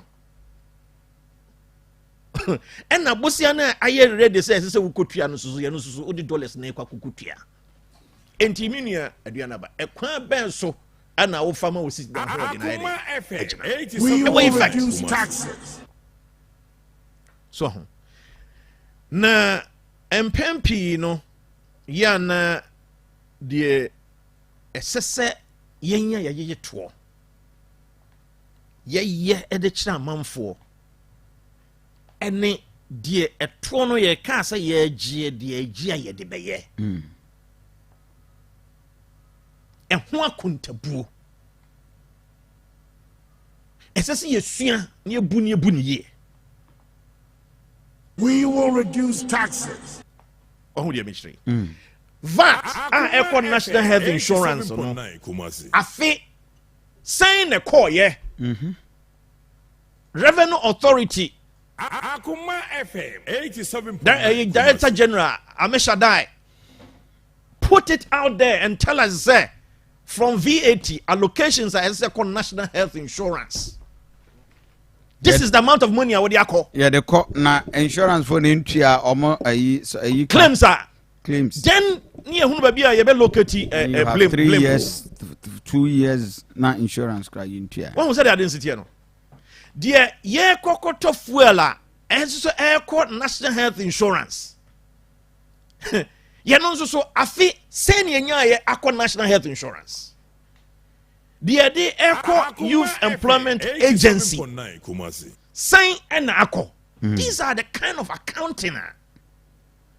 If you say a baba betowa na afi ama obi tua na energy wom. Then ni akoba bia ye tua ye no. Ye de koma om na ekokoto ye no. Wo mo susu dwumadi a om de ayere. Wo mo de adie. Na minia say who host to Chief Executive Youth Employment Agency. Na ochro programs are are rolling out. Any said ye AC bua mabunu no nansen our friend say friend passable ho. Omo esan ebebebe ye bia. But say one when yesika, I say wo ko di na chi. Na busa ne say wo sika na free VAT ye de bre wo no. Ese say ehunu dwumadi awde ye. Yen accountability no sa man ya ne ye ni ayede every so but if we are able to do that and go bia hunu se metua atro no aha na yesi percentage we beko ekoye no se ni de age 11 number 1 digital infrastructure ana meboa se na ekofo mo se ye hase aye tua afeso abeka kire how much ye nya free 11 hwede wodi boa digital infrastructure Akoma FM 87.9 Kumasi yenhunu project awaye for digital infrastructure yenhunu cyber security yen security systems near here why ya wodi protect the cyber space for all of us because it's a hono be edi njuma wrap up mo so na yemma saye no so enye den enya dia ebe hia yen my last point on the tax and then say see the tour bar yen free ya adwene mu say a tour bia ye di ba bia na wie ye ne say ye di pesca okay Akoma FM 87.9 Kumasi a tour bi wo ho ye di ba na ye pese ye di discourage ade bi okay ye pese nipa atwi wo ho free ade bi ho Akoma FM 87.9 enyo my Ghana nko a o ma bia so ana eduruma bi so a na ye de tax credit nso aba tax credit no so ye de ba na ye no so ye de be encourage ade bi e wo man no mu so e wa broche no UK for introduce child tax credit. The guy introducing married couple allowance. Na just a tax allowance tax no worry. Later now no. Abrafo no bet me worry but I war party. Enya dia nani je ho so obere obewo. And I don't so omo pesa manfo ewo na population ekosro. And omo change tax, child tax, omo change married couple allowance no be a child tax credit. Just akwada in the name of akwada no parent no o tax a utia. That's what it. Okay. And here you so taxation and so at the influence certain conduct be. Okay. Thank you. Zuba bremu kakrana. But my main fan to just say Danny Herbal and Trading Center. And they said malaria, fever, typhoid, jaundice. Akani peduana to a winter here. You were Danny Ton Herbal Mister. Emma ni peduano moja efrimuno atimi wesaka. Oba ubunsa ne fie dumwa yemra pacho uhia Danny Ton Herbal Mister. Na untimi ni di obiye adwuma bre wohia bi sanso ena Danny natural herbal capsules usisi na ye ya wapono waposo waye mre e wo mpanim ni pedua ni mu a wobode na pebi pacho Danny natural herbal capsules ne mema nko a nti eno no de mema ne de Danny herbal ointment eno no ye body pains ankasa ne usisi na de abo eboa Danny Prosta O capsules. Danny Prosta O capsules. 87.9. I don't know prostate. And a bema trust all junsu ye ne bois ma unipeduane ye fine we here be. The pacho treatment no said they are no a shena a boy argument or ba wenyem woman kwala no for abofra we ni mu mfie nkro mema ne bi. Misty Herbal Fred Man Nsem Co Apidank miawe nyina on sabeka bi. 0244 364651 0244 yewo Ashtown room adjacent Danny Farmer ho ene yewo na mamenka ye tifo enano pay say enche may draw enti se bia unya enye wo cash out star 439 hash star 439 hash option 6 now ko anim Alaska Star Enterprise wallpapers design fie kama obi amabodin say obekwa akwajibi meza anoche plaza ewadum na we are epoxy chemicals nene original curtains ene waterproof chemicals a fie no wo na ewa ni nyina ansuo na say no fa prevent no friend 0554114878 atifo enche may draw the next by 3 minutes anti star 439 hash no select option 6 na okowenim Zuba maminti Danny Herbal for more than 2 no you should be that. Oh okay. Fine pa. Wow. That's great. That's great. Danny to no. No malaria no within 2 days. Oh wow. Timi en free ho dia na baby a odi no one. Interesting. Very effective. Oh wonderful. Very effective. Abza Zuba will tell you. Very effective pa. Danny tone. Yeah, very effective. That's great. Kofi me say sports betting no tax no men fanye politics. It does not mean that me say tax be men fanye politics. There are some taxes be o ha me dwe ho me ti ase. Na comparison I am me comfortable with comparison that. You want to compare Ghana with South Africa? Look at the structure of the South African economy. It's completely different from the structure of the Ghanaian economy. Okay. The number of industries I was South Africa. You cannot find them here. Go to Cote d'Ivoire.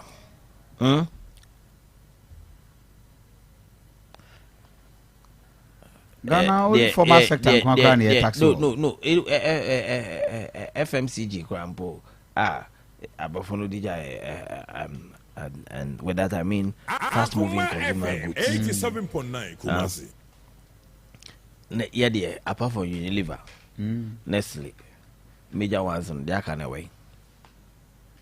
Coca-Cola Look at cosmetology industry. Ewo Cote d'Ivoire.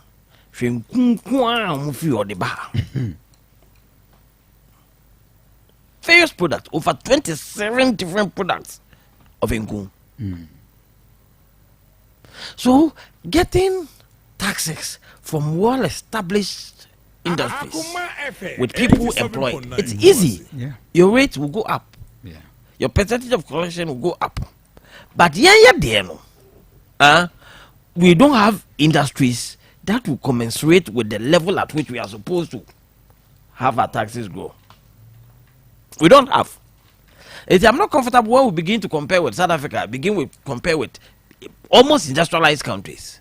Structure no any pay. Your public finance structure is different from their public finance structure. But what is our foundation as? Ghana tax na yeji. I say a group, small group. And yeji free small group be. And I yeji free womo. Na no ebasa small group no. You limit your ability to retain capital. Onya profit. It once onya profit ya jisikani nyina free Nsem no. So ya jisikani nyina de to jisikani nyina free. Another cost of doing business in other sectors. Ebesa bebe kanwa. Ni ye mane hia nipa no. It what it means is that nipa dodo na ankom wo na dwuma ni mu na ankom so betua pay taxes no. E de amaye no. Omuzuru Kofi. It means that about the taxation crowded the tax net no. Ama omo mutua tax no. About tax regime no san pam omo free tax net no. And that word cannot be encouraged. To say obibini. Yeah, my therefore may I draw until unyanto. Yeah, you have just 1 minute, a very quick one. *439# or select option 6. Now when you cash out, you can win not less than 200 Ghana. To say obibini black man. No, over 500 employees. I sack all of them. No, I sack you omunyina. Sa 5 employees. No be a jack no be tax. Na ya kwaje tax nko electricity so na sa tax na electricity no. Aba be pamo sa enkofo na omutua tax ma aban. Enti aban the tax apamo tax. What I say? Eba sa na wo tax net no de wo mu no esrinke. That one cannot be encouraged. What I say? That one cannot be encouraged. But this I don't know how it affects the productive sector. So that one I will encourage it. But taxes in Ibiwaha to say Esla. Still we have debt in the energy sector. To the extent that IPPs say for so many years, and their cars after they threaten to shut down their plants. So what is the essence of Esla? If the tax and no say a bit delay with the energy sector debt, toll debt recovery levy, it is still in our tax system. Meanwhile, there's not even any toll. Toll be a near but you see the tax it debt in the same one. You just have for so many years, well over 12 years. You did toll levy, bekane still levy toll debt in a you claim here. That one cannot be encouraged. Kofi, and me say there are some taxes we can do something about it. And then you won't conform a system anymore. They are earning income. They are easy to be identified. Yet as a country, and me can no go to new sites. Kohe masons for omo ye adwuma. One tax ma wo mo. New sites Kumasi bebre ene utisi abontina oko new sites you can get over 3,000 masons omu ye adwuma all around Kumasi. Before to make 20,000 per nobody taxes them. Jerry ni mu carpenters amu those sites no so ye adwuma no almost Jerry ni mu still benders omu those sites omu ye adwuma no still ye ni mu plumbers are more money in unim about the reason why I'm not tax network because they use standardization. Say, your mom masons are standards are moody Germany. And they have institutions that check that those standards are working. Okay. You're Ghana standard boss, but we don't do anything with standard. I tell you my draw no. Let me pick this winner. So good morning, sir. Akoma FM 87.9. Yes, good morning. Hello, good morning. Hello, good morning. Morning. Yes, sir. Me pacho o kasa free hen. Me pacho me o Kenya ase adwuma. Kenya ase adwuma. Me draw kire say wo number na wini. Aye. Unya say 200 Ghana. Wonderful. And then the first time I would try na out try. Mo start say na me try but enye de bia mo a me try back. Enti na auto do say. Me back pe. Congratulations. What really? I see. Consolidate Akoma FM. Thank you very much. Kofi, on take over the 10%. I see. Because what to bet? Yes, sir. Me you. Oh, Mazuban. Oh, say Energy Commission for. Edebeto abonten say.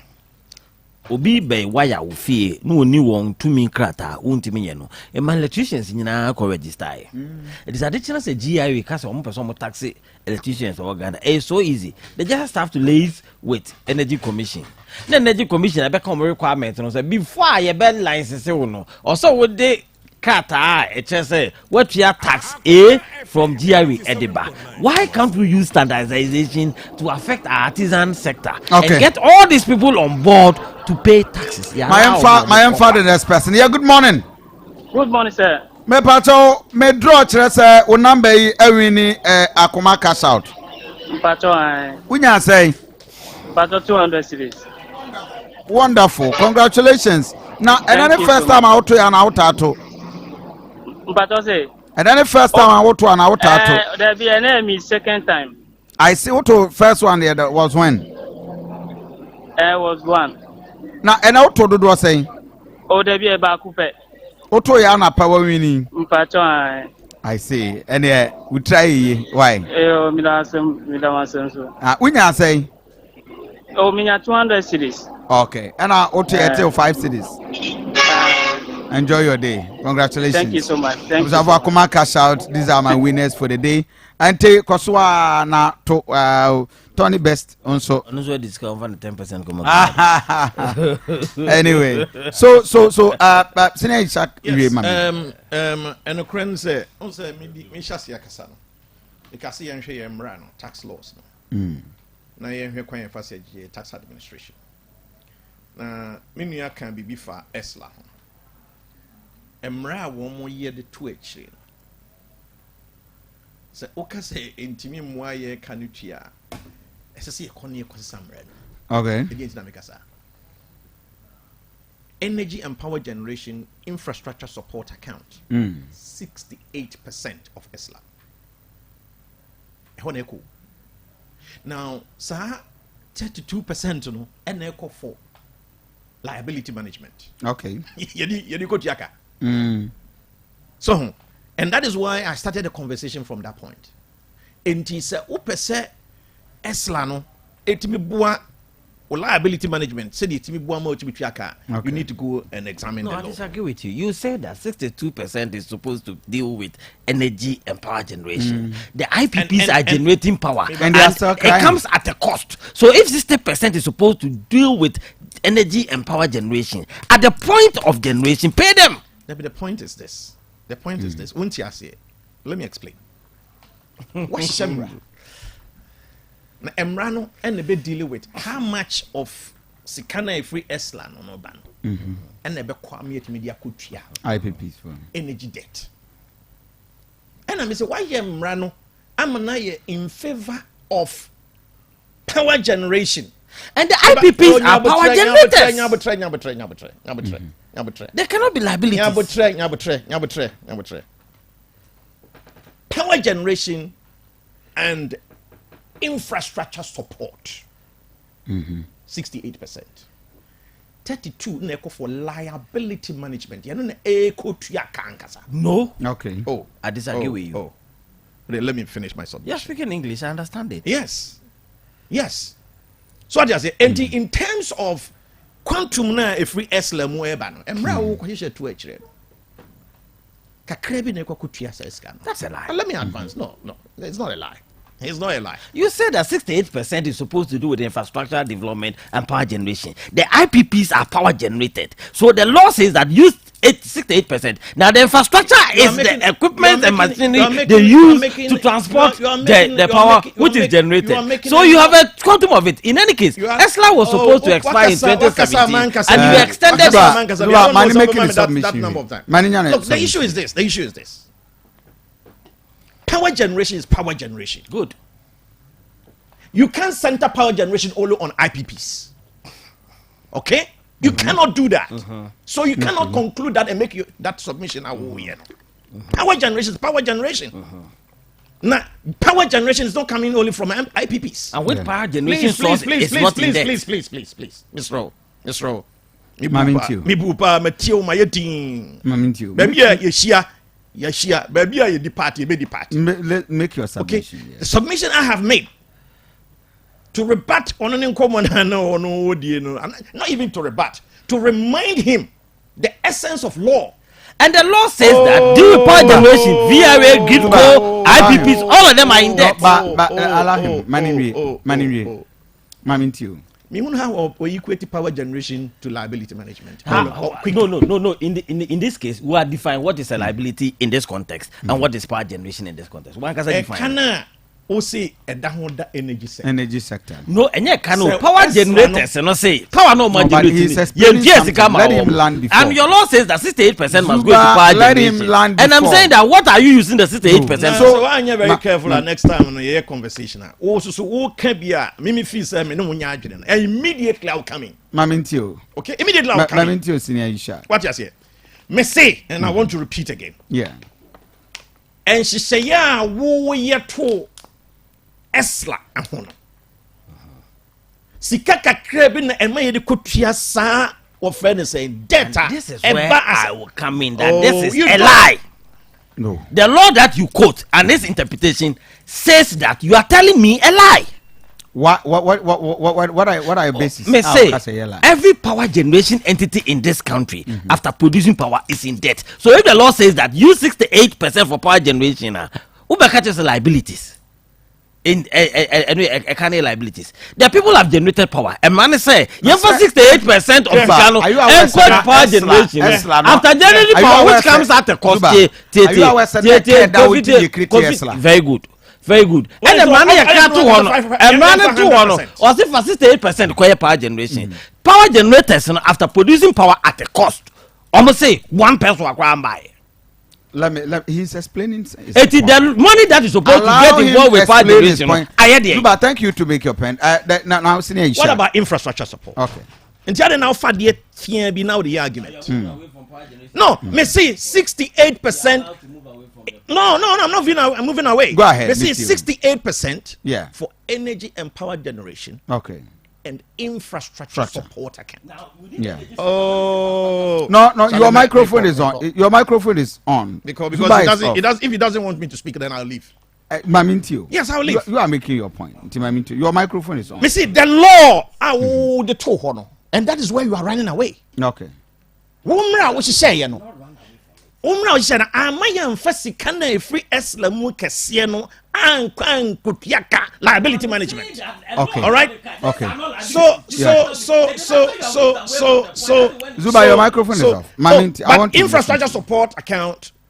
You know how much is going there. Okay. No, me question me do you know how much is going there? Which one has gone there? Do you know how much is going there? Is going there? So why are you? What is infrastructure support in the even generating sector? So why you plans?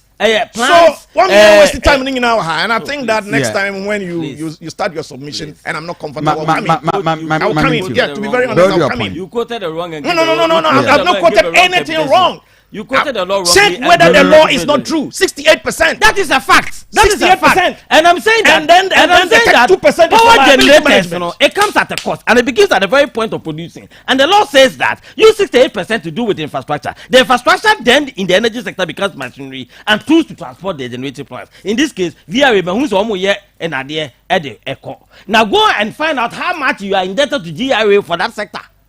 Go and find out. Now, what tax we know? Yeah. You know, and normally generate power. I mean, what kind of argument is this? That cannot be true. No. Listen. What kind of argument is this? That cannot be true. you don't know the generating power. There are other sources. What is this? This is an infinitesimal amount when it comes to power. Who told you? Yeah. Who told you? How much has been that amount? How much has been 68%? How much has been collected? Power generation. How much has been collected? It is only when you tell us how much has been collected. That is what we can quantify. I have the Energy Sector Levy Amendment Act 1064. You see, the law is right in dispute too. Yes. The interpretation, even the one that has been amended, was amended during the regime. Yes. Ours was supposed to expire in 2017. Yes. But the point is that I'm not even dealing with the amendments that they have done. The point is that the law requires you to pay a certain percentage of what has been received for energy production. Okay. Generation. Now, have you done the minister submit. Okay, then we have the management of the account, and the other monies are ECOP. I don't have any problem with the law, whether they have so what is your problem now? My problem is the implementation of the law. Vis-a-vis how much has been collected. So if and what the you have law done is with not it. in contest and there is so if you are just